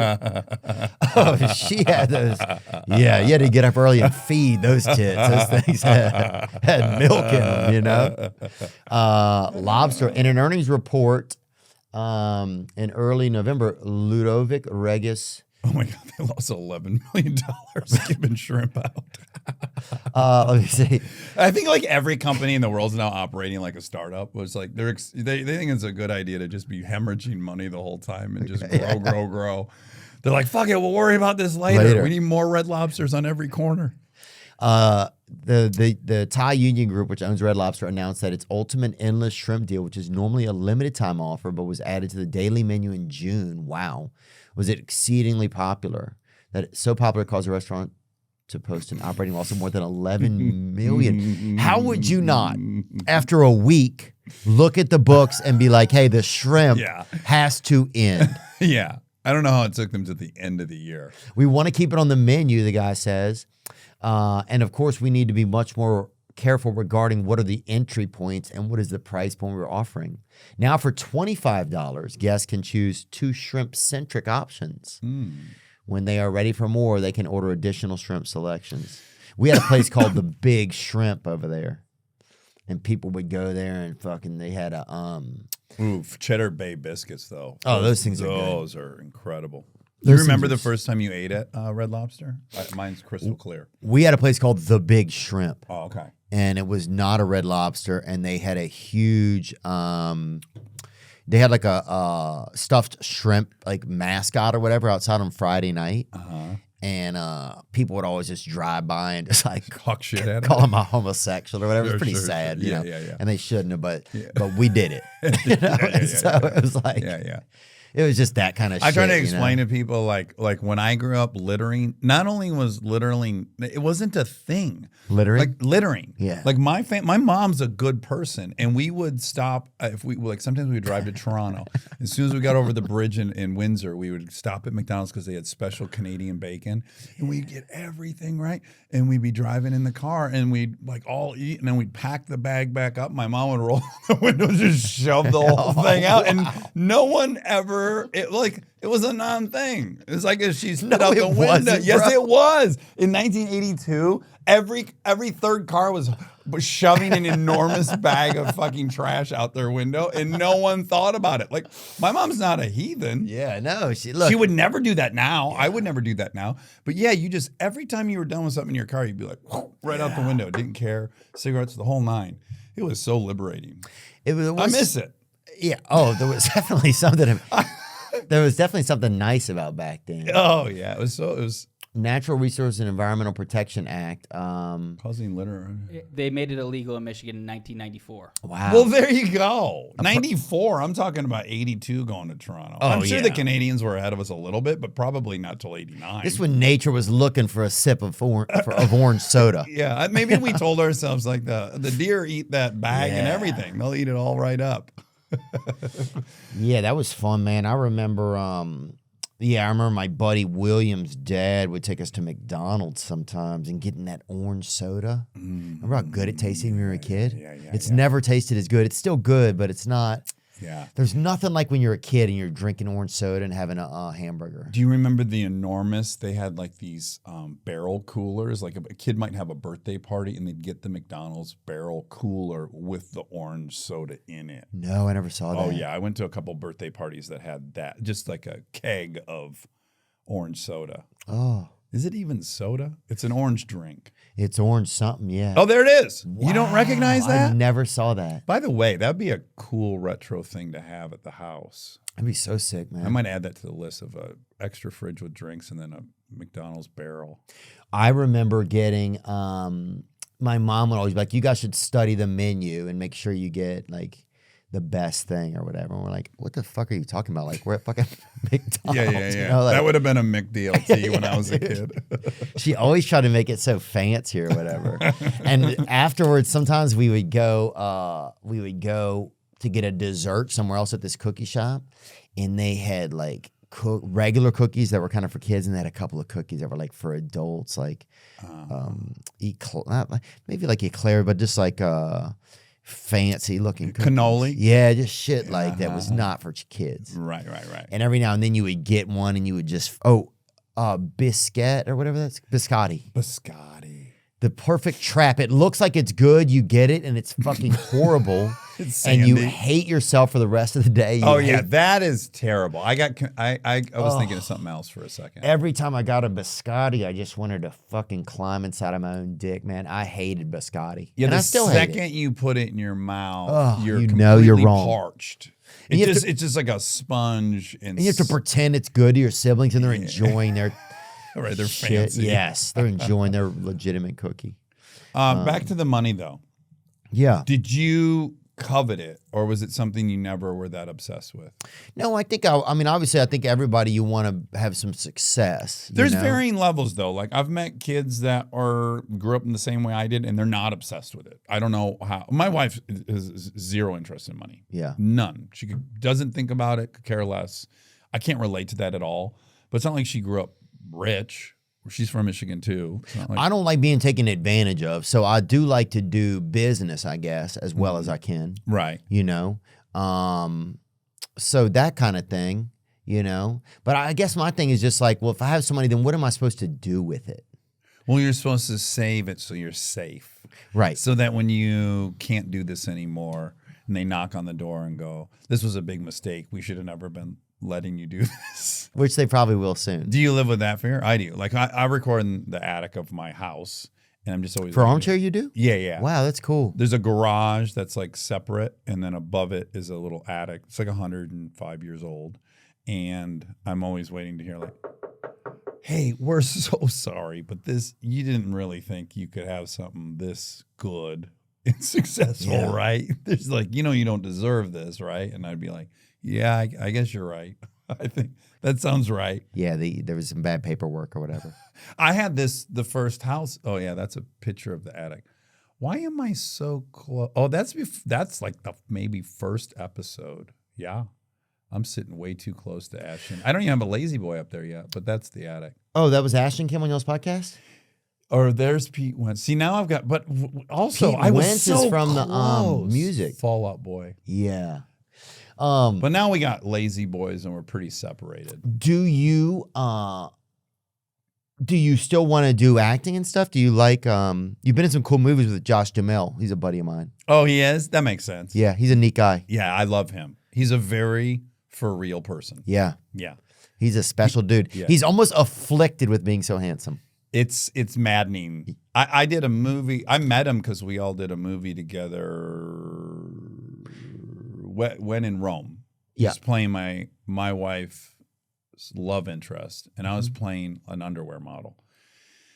And yeah, I was like, look at this guy. He just like, he's probably never thought about how his hair looks. Yeah. He's never even thought about it. He's never thought about if he was in good shape. He's just in great shape.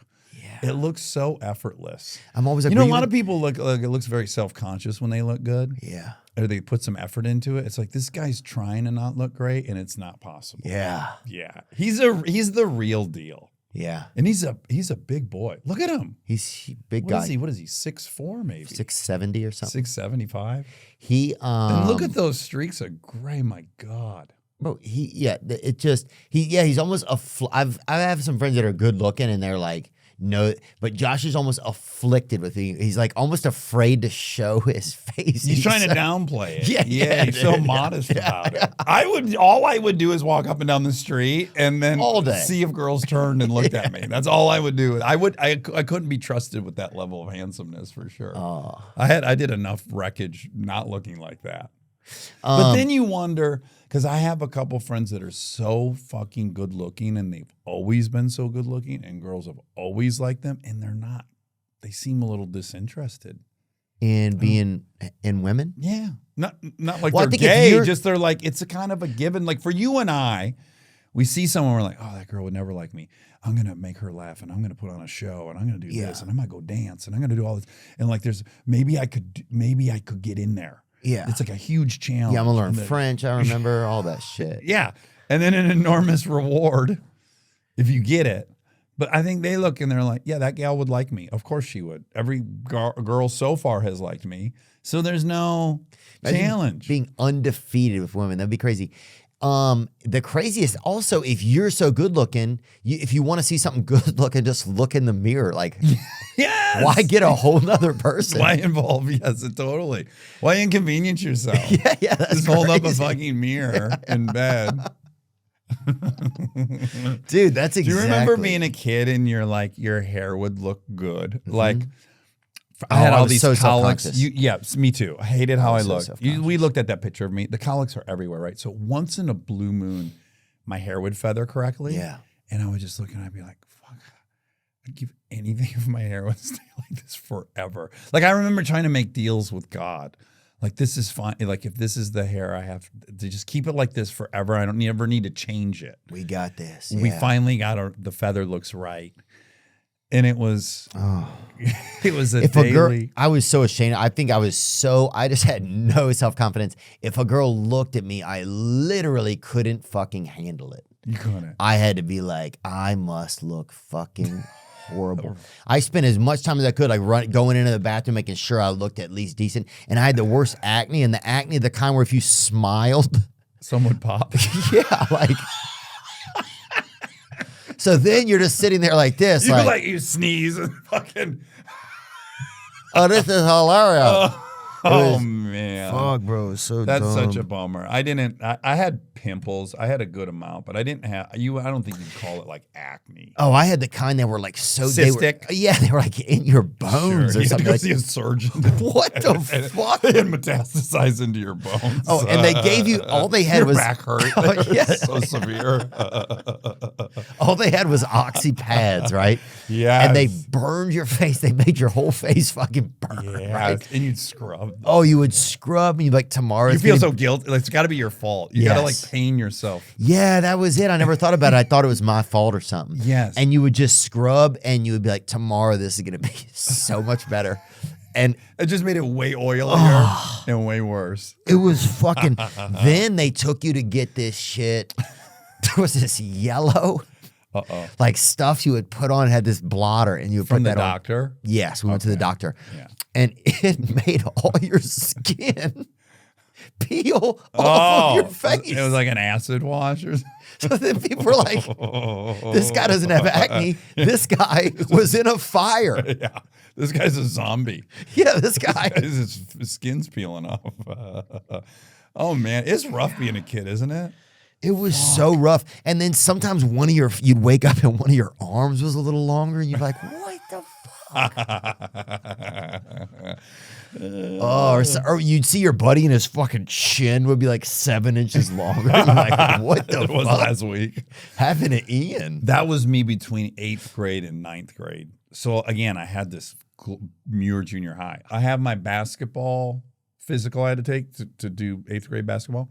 And then I have the 9th grade one. I did not make the team in 9th grade. But in 8th grade, I was 5'11" and 159. Tall. And then in 9th grade, I was 6'3", 149. Ooh. So I lost 10 pounds. Math. Grew 4 inches. I had a terrible, I was still following my brother's directions. And he was in a perm phase. So he convinced me to get a perm on top. And it was super long and really? back. Yeah, I had a perm on top. It was crazy long. And the back wasn't perm, right? So it was just fucking straight. But up top had a lot of body. And then my nose just got huge and my chin retracted. And I got super tall and skinny. And I was just like, and I went to a new high school. Oh, fuck. From like, what a creature. I was You were a creature. I was. bro. I crawled out of a swamp, and I had life so good at Muir. Like girls liked me. I had a ton of friends, and then I just showed up at this other high school, and I looked fucking nuts. John Muir Junior High. Is it based on the John Muir Trail or no? That's the Redwoods guy? Isn't it the Muir? No, mine is Margaret E. Muir. I think we're confusing Muirs. My school is Margaret E. Muir in Milford, Michigan, which I heard, sadly, they just closed down. You know, I've never wanted to go to a high school reunion, but I wanted, I got the idea last year. I'm like, I want to host a junior high reunion because that was the sweet spot. Junior high was, Fuck, it dude. was so fun. I had a spree. Do you remember sprees? Sprees the candies? No. This might be me being 5 years older. It was a moped, a Honda Spree. And I lived miles away from my friends. So it's like all of a sudden I had a Spree. Yeah. My dad bought it for me in a drunken stupor. He felt bad about something and bought it for me. Yeah. And so there's a Spree. My dad used to get us hot dogs all the time. That was his I'm sorry's. Yeah. Sometimes you'd come home and there'd be like 6 hot dogs for you because he would drink too. He would drink and he would park he had like a Thunderbird or something. He would park it in the ditch a lot of times outside of our house. Yeah. And I think our mom actually dug the ditch so he would land in it. They were kind of at odds. But I had that black Spree you saw with the very sexy purple writing. So I was mobile. In 7th grade, I could go anywhere. That one in the upper corner. Look how sexy that thing is. So I was, by the way, that vanilla colored one's really good That's looking. beautiful. Now Yeah, that that I'm Spree is older and more nice. mature, I would go get you that. I would like that vanilla one. But I could ride everywhere. I had girlfriends. I could go to their houses while their parents were out at work. It was such a perfect time. Dude, I remember they had a girl that lived close enough to me, and I remember walking down there one time because she would kind of sometimes let people like touch her breasts or whatever. Yeah. And I think this is rural shit that people don't really relate to. Yeah. But I and think when it you're wasn't, she'd like be like, hey, come over and touch my breast. There were a lot of girls like that in my town. Yeah. And this girl was big bone, like built like a tree almost. And so like you could run and hide behind her like that with a buddy, like on different sides of her, And she just had the hardest chest and tits and everything. I remember God just being like, I can't even. Way hard. Just help me out with that adjective. Like they were just very fucking rock hard. Yeah, really. She was a lot, mostly bone probably in her. She had some sternum bones in her breast, maybe. Oh, she was fucking a real. She was mostly sternum. She was tusks. Oh yeah, tusks. Muir, Michigan, and Milford are about 100 miles from each other, but that is where Billy Strings is from. Muir, Michigan. Population 660. Oh, so that's a city. So Muir is a junior high in Milford that I went to. Okay, got it. Margaret E. Muir. But anyways, so I had this fantasy, and I'm still best friends with my best friend who I met at Muir Junior High in 6th grade, Aaron Weekly. And so both of us, that's the highlight of our life. He's a recovering addict too. We went hard together. He made it, he stretched it out another 14 years. I don't know how he did it. Whoa.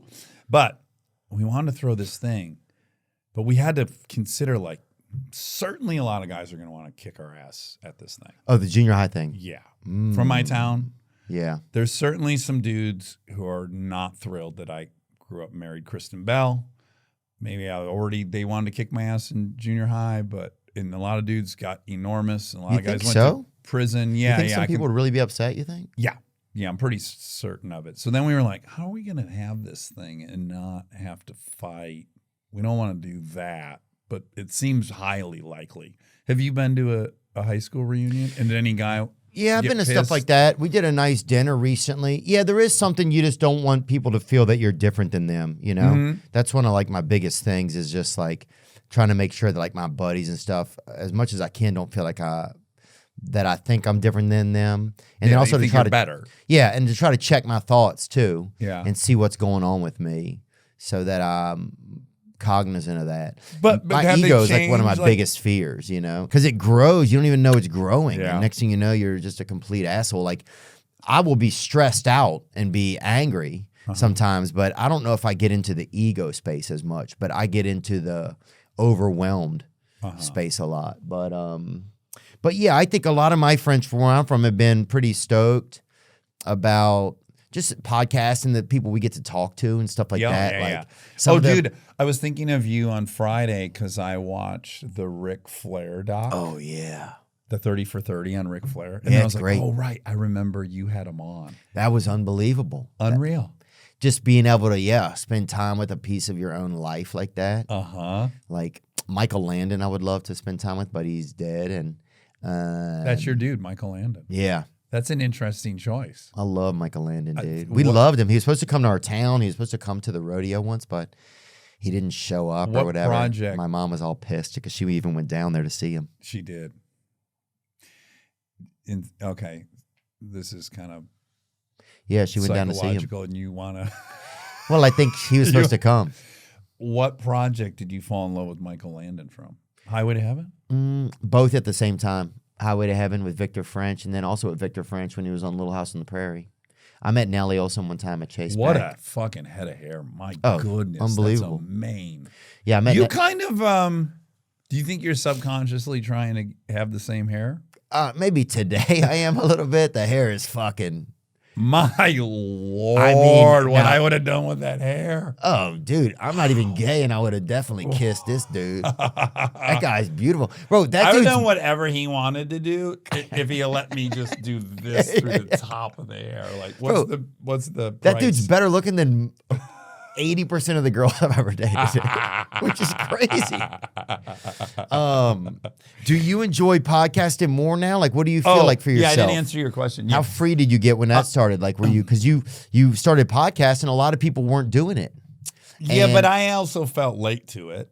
Like there Right. were, like Marin was already there, Chris Hardwick was already huge. Like yeah, I that's true. definitely felt like I'm a poser that I'm starting a podcast. We just had our 6-year anniversary last week. Yeah, I think that's where And we're about at. You're beyond that. I looked at you. You've been podcasting for like 8 years. Oh, wow. Minimally. 8? Jesus Christ. Yeah, so you were already doing it. I felt self-conscious, like, oh, this is so embarrassing. I'm about Was to it do embarrassing in your acting world, like, or in that Hollywood world? Did it feel like kind of a weird thing to do, kind of? Because sometimes, you know, people are always a little weary sometimes. I think they're less weary now, but people at I think 5 or 6 years Felt ago. like it was below. Yeah, just them. like, what am I do? You know? I didn't have that fear. I had more the fear of like, what does Marin think? What does Chris Hardwick think? Like the people who've already done it and proven. Like, what does Rogan think? Like this is embarrassing that I'm now I see. trying to hop into this thing that they've all been doing for years. Yeah. But weirdly, yeah, now people will act like I was somehow early because then of course there was a much bigger wave after we started. But I love it so much. I don't have any desire to act. I haven't acted in a couple years, I guess now. I'm so fulfilled. I am on 4 shows a week and I produce 6 shows a week. Oh, wow. I didn't know you guys were doing all of that. Yeah. So it's very like, Dude, well, thank you so much for taking the consuming. time today, dude. oh my God, I was like, I wanted to be on so bad. That's awesome, man. But I love it. Do you love it? Like, Yeah, I love it. I I just love it. I love wanting to learn more. I love the scary part. I think I've evolved as a human because of it, which is like, I was kind of happy where I was, you know? yeah. And I it was think, working just fine. yeah, I think I was enjoying myself. And it's like, I don't know if I've gotten like, I mean, I've just learned, you can't help but learning more from listening to people, you know? Well, I do. So Mondays on our show is celebrities.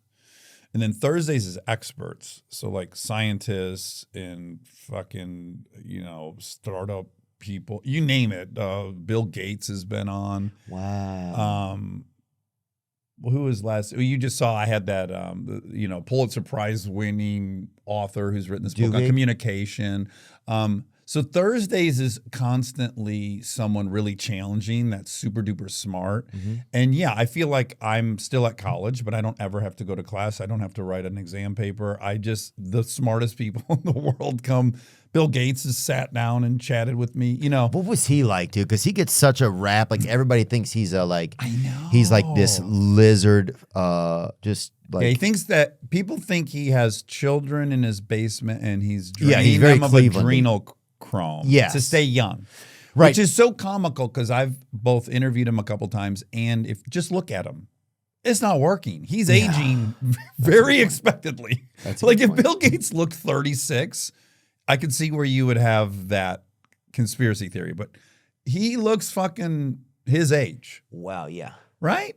God Yeah. bless him. He looks exactly how What he does should. he seem like? I think I get worried when people have so much control. That's the one thing that I think about, like wealth and stuff. It's like, I feel like they should put a cap on how much wealth and control somebody could have. Because here's what I wondered is, if one person makes so much money, does that mean other people don't have that money to make? No. So I think a lot of people have this zero-sum thought of how the economy works, but that's not the case. People invent shit and grow the economy. So like my favorite biography I've ever read in my life, everyone should read it. It's called Titan. It's about John D. Rockefeller, and it's about him building Standard Oil. And so this dude, John D. Rockefeller, when he became a $100 millionaire, that had never existed. Wow. That the economy was so small at that point that I think they say that out of every dollar that existed in America, he had like 50 cents of it. Wow. So all these inventions, all these products, they all just swell it. So it's kind of has an infinite ceiling. But I think people think of it as like, we're at a ceiling and they got this, but that's not actually. Our GDP swells and swells and swells, and everyone has. But John D. Rockefeller took all that money and he mid-career, like in his 40s, he was like, I want to solve everything now. The South, what's going on in the South? Oh, people think Southerners are lazy. Why do they think they're lazy? He deploys a team of scientists. They figure out, like 40% of the people in the South have hookworm from walking barefoot. When hookworm gets in your body, it overtakes your intestines. It saps all of your energy. They have no energy because they're not taking in the nutrients from their food. He's like, we got to eradicate hookworm from the South. Worms were stealing the vitamins? Just this growth inside your intestines prevented the nutrients from absorbing. So he sends out a team of people to educate everyone in the South to wear shoes. And then there's a very simple cure for it, which is like, I think, an iodine regimen. So he also sets up free iodine regimen to get rid of, he eradicates hookworm. There was no such thing as research science before John D. Rockefeller. He's like, all we have is these doctors. They graduate from all these different schools. No one knows what degree is what. There's no standard. And then he said, well, what's the best medical facility in the world? It's Johns Hopkins Hospital. He paid them to come up with a curriculum, and then he went to every medical school in America and said, I will pay you if you adopt this curriculum, so that our doctors all have a standard level of aptitude. So he created that. And then he created medical research that didn't exist, where scientists are in a lab actually studying pathogens and coming up with. So he spent his whole life, he at the point that he died, he had probably saved more Americans than any other human being. Bill Gates is Rockefeller. You should watch the doc Bill's Brain on Netflix. Does he might have autism or something? Does it seem like it maybe? That seems like he probably has some divergent My friend stuff. said he has it. Yeah. But I'm not qualified to diagnose it, but my guess is he's probably on some spectrum of some neurodivergence. Yeah. Now, what is that? I don't know. Well, and a lot of people are now some of the greatest. It's almost like where we're heading as a species. It's people that have some form of autism are now able to capitulate or something, or conceptualize the next thing that we need as a society, or something that the rest of us can't do. It's almost crazy how something that 20 years ago was considered probably more of a deficit is now considered like, if this guy doesn't have a little bit of autism, we're not letting him near the counter, you know? Well, my guest I interviewed last Friday, it hasn't aired yet, but she is a neurodivergent expert. She herself is neurodivergent, which was a really interesting interview because I've never really interviewed someone that was just very open about that. What does it mean, neurodivergent? So that could be dyslexia, ADHD, autism, hyperlexia. You know, there's a bunch of things that would. It just means that you're not, quote, the normal. Right. But 1 in 5 people in Not America is neurodivergent. Really? So Yeah. 20% of us are. I am, because I'm dyslexic, so I qualify for that. But yeah, she was saying the things that a lot of neurodivergent people add to a company is like they don't fall for group thinking. Like, no, I see what's going on. They're like, they don't mind pointing out that, no, that's actually not right. There's like some helpful disagreeability that they don't get along. They've been so on the outside growing up. They're so used to that dynamic of feeling awkward and people not, embracing them that like for them to point out the clear, obvious thing in the room is no problem for them. It's easy for them. Yeah. Because they've been sitting there watching the whole time Look anyway. at top 5 most valuable companies in the world right now. Autism. Well, Microsoft, Bill Gates, I don't know. He's probably neurodivergent. Yeah, probably 20%. Elon Musk is admittedly autistic. Google, Sergey, and the other gentleman, I don't know. But, these are all... Bezos, definitely. He's coming up a little bit tismed out. And then that other guy... what's the last one? It's not Baskin Robbins. What's like another huge company? Oh, Berkshire Hathaway. Yeah, maybe. Warren Buffett. Warren Buffett. Now, he seems just like kind of old-fashioned. Although, there's a great doc on him, too, Warren Buffett. Yes, I gotta it's watch fascinating. some more of these, man. And talk about a dude that's kind of living the way he was forever the richest man in the world. He drives the same 1987 Cherokee that he's always had. He lives in the same 5,000 square foot brick home he bought in Omaha, Nebraska when he and his wife got married. You're like, why does he even what's the point of having all this money? But again, I'm not a fucking doctor. I'm not going to label him something, but in the doc, he can sit at his kitchen table and just go through a pile of documents like this. And he's fascinating reading these spreadsheets and doing this analysis. And when his wife left at some point, she wanted to spend time on the West Coast. She told her neighbor friend, will you check in and make sure he eats? Because he'll forget to eat. Wow. He won't eat. Yeah.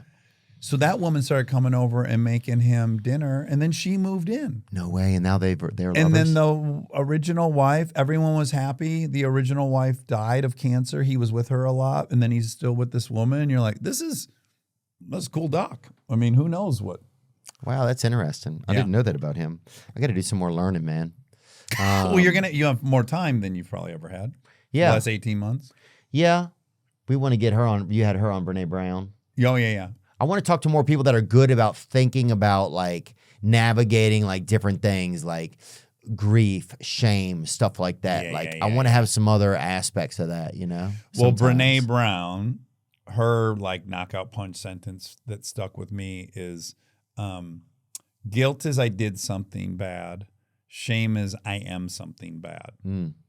And like, that's a great thing to run through my head when I'm spiraling. Like, what am I actually feeling right now? Are you afraid you'll like potentially lose some of your audience by going down that road? No, not at all. I think that's good. I think people are curious about stuff, and I'm curious. Yeah. I think one of the reasons I was so late, I got on antidepressants when I was 20. And so I didn't realize that kept so many of my feelings in a fucking cage. Because one of a few years ago, I was like, dude, why am I I feel like so much more feelings than some other people sometimes? Yeah. And then I was like, oh, because you've regularly been on that medicine for 17 years, And so you got well, also fucked up, right? Yeah. And in party, or at least like, not in recovery, not getting to be able to get a little bit of a glimpse of myself. But what was your preferred substance? Cocaine. Yeah. Oh, yeah. What a drug. I just had Bateman on last week. Jason I Bateman. love him. He's fascinating to look at. He has one of those faces. You can tell why he's an actor because it's just everything about it is so engaging. And interesting. Yes. You could just stare at it. Yeah, it's interesting when you're just like, Yeah. Do some thinking for me, Bateman. I'll watch. Take your time, too. Yeah. But he was a Hoover. admittedly, loved Used the to party, cocaine. Yeah. And so we Good were for him. talking, and I said, do you ever? I said, I'm not going to do this, but I was directing Chips, and I was talking to an actor on the movie, and she said that she and her boyfriend had gone and stayed at Cocaine Hotel in Colombia. I was like, Cocaine Hotel? What's Cocaine Hotel? And she's like, do you know about the Cocaine Hotel? It's everywhere. It's on the tables everywhere you go, in the rooms, at the thing. It's a hotel to do cocaine. And I said, Bateman, do you ever think about just spending a few days down at Cocaine? He's like, well, I don't know. I mean, there's so much shit in coke now. And I said, no, I think this is farm-to-table coke. I think the guys are stomping on it in the backyard and then bringing it in a dustpan and then dropping it off. I think this is as medicinal and pure as it gets. Well, that's what we need in this country. Dude, make coke great again. Farm-to-table. We need farm-to-table cocaine. We do. You got your vegetables. We did that. You got your farm-to-table vegetables. Now let's...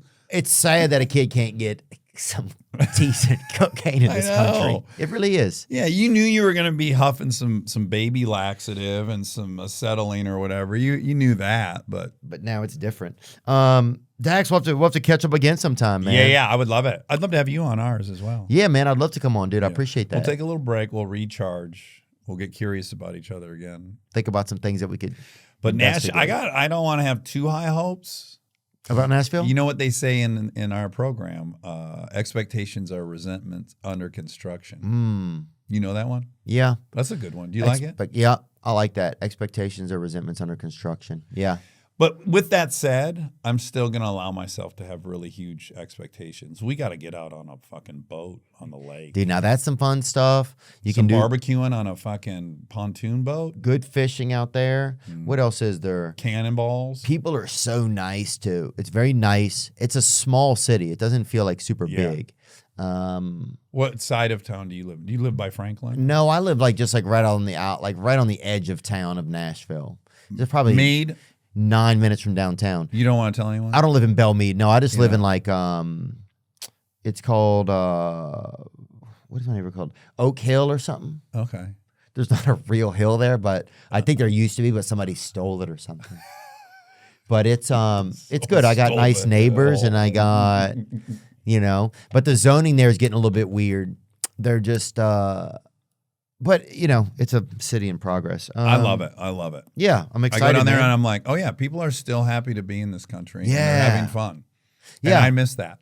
Do you miss? Was there a reason that you wanted to not act or take a break from acting or not act? Was there were things not as funny as it used to be, or was there? Yeah, I was on the verge of telling you this thing. I would have not put all this together, but I had this guest on, Adam Grant. He's a behavioral psychologist at Wharton. He writes a bunch of shit. He's like a thinker. We've had him on a few times. And we were talking about, my story was, okay, I spent 2.5 years making Chips. It came out. It didn't open well. And I was like, fuck, what are we doing now? I thought for sure I'd be writing, directing for the next 10 years. That was my identity. I'm a writer-director, blah, blah, blah, blah, blah. And I'm like, what are we doing now? And then I was depressed. And then I started the podcasts in the midst of all that, right? And my story was like, yeah, be flexible. Don't get too set on something. If something shows up, just run at it and see what happens. And he said, well, do you think these things are so different? And I go, yeah, a podcast and acting and shit. Yeah, I think that's a lot different. And he said, well, what's your favorite part of acting? And I was like, oh, hanging out at Video Village and shooting the shit with the other actors and the directors and the writers. Like, that's my favorite part of Hollywood. It's like all these people have moved from some town. They were on fire, and I get to hang with them, shooting the shit at Video Village, where they watch playback and everything. If you don't know videos where after you do a shot, you'll go there and just look at the shot with the director sometimes. And they'll say, you did this and blocked him there, or she'll say, don't walk over there, whatever it is. I said, that's what I love about acting. And he said, well, don't you think you've just made Video Village in your attic? Don't you just sit here and now actors come over and you do your favorite part of acting, which is shooting the shit at Video Village? And I was like, oh, damn, I guess that is what happened. I kind of weeded out all the stuff I didn't want to do, wardrobe fittings and auditions and all this stuff. And now I just get my favorite part, which is hanging with other creative people and chatting. Yeah, dude, that's cool. Yeah, that's interesting because, sometimes I get people will talk about, do you want to do this, or want to do that? And sometimes there may be a friend or two you want to do something cool with. Yeah. But the best thing about it would be that you get to hang out with that friend. Yes. The other shit would just get in the way of the hang. Yeah, it feels like a nightmare, some of it. You're like, well, I just want to, Yeah, I don't want to talk to a second AD about a wardrobe fitting across town for 2 hours. Yeah, I just want to hang with David Spade and fucking cut up. Yeah. Dude, I'd love to come on sometime, man. Yeah, let's do it. I appreciate you making time for us today, dude. And I know we're kind of all over the place, but we're just getting to know each other. Yeah. We'll do another one that's more cohesive, maybe. I doubt maybe not. Though. I bet we'll be able to make that happen. I'm already in my head thinking about 26 stories I started that I never finished. Like why I didn't buy the house in Michigan. I was going to buy a lake house in Michigan. Fuck that. Yeah, I can think of a bunch of stuff. I'm sure when I listen back, I'll be like, dude, you should have figured some stuff out, man. All right. Well, this is off to a raucous start. Yeah. I can only imagine what's going to happen in Nashville. I mean, my Lord. Well, you have a family. I don't. So, yeah, I'll probably just be milling around in y'all's yard. Yeah, but we'll get out on the pontoon with some shotguns and start slinging skeet. I shot my first shotgun out there. In Nashville. Yeah, Kid Rock's house in the backyard. He'll have a bunch of people over sometimes, and they had a fucking skeet thing. Yeah, just kept shooting it off the cliff. And we were just popping them off. It was cool. But, yeah, it's a fun place, man. A lot of nice people there. So, Dax Shepard, thanks so much, man. Oh my God. Thanks for having me. Yeah, I appreciate it, bro. Nice to meet you. You too.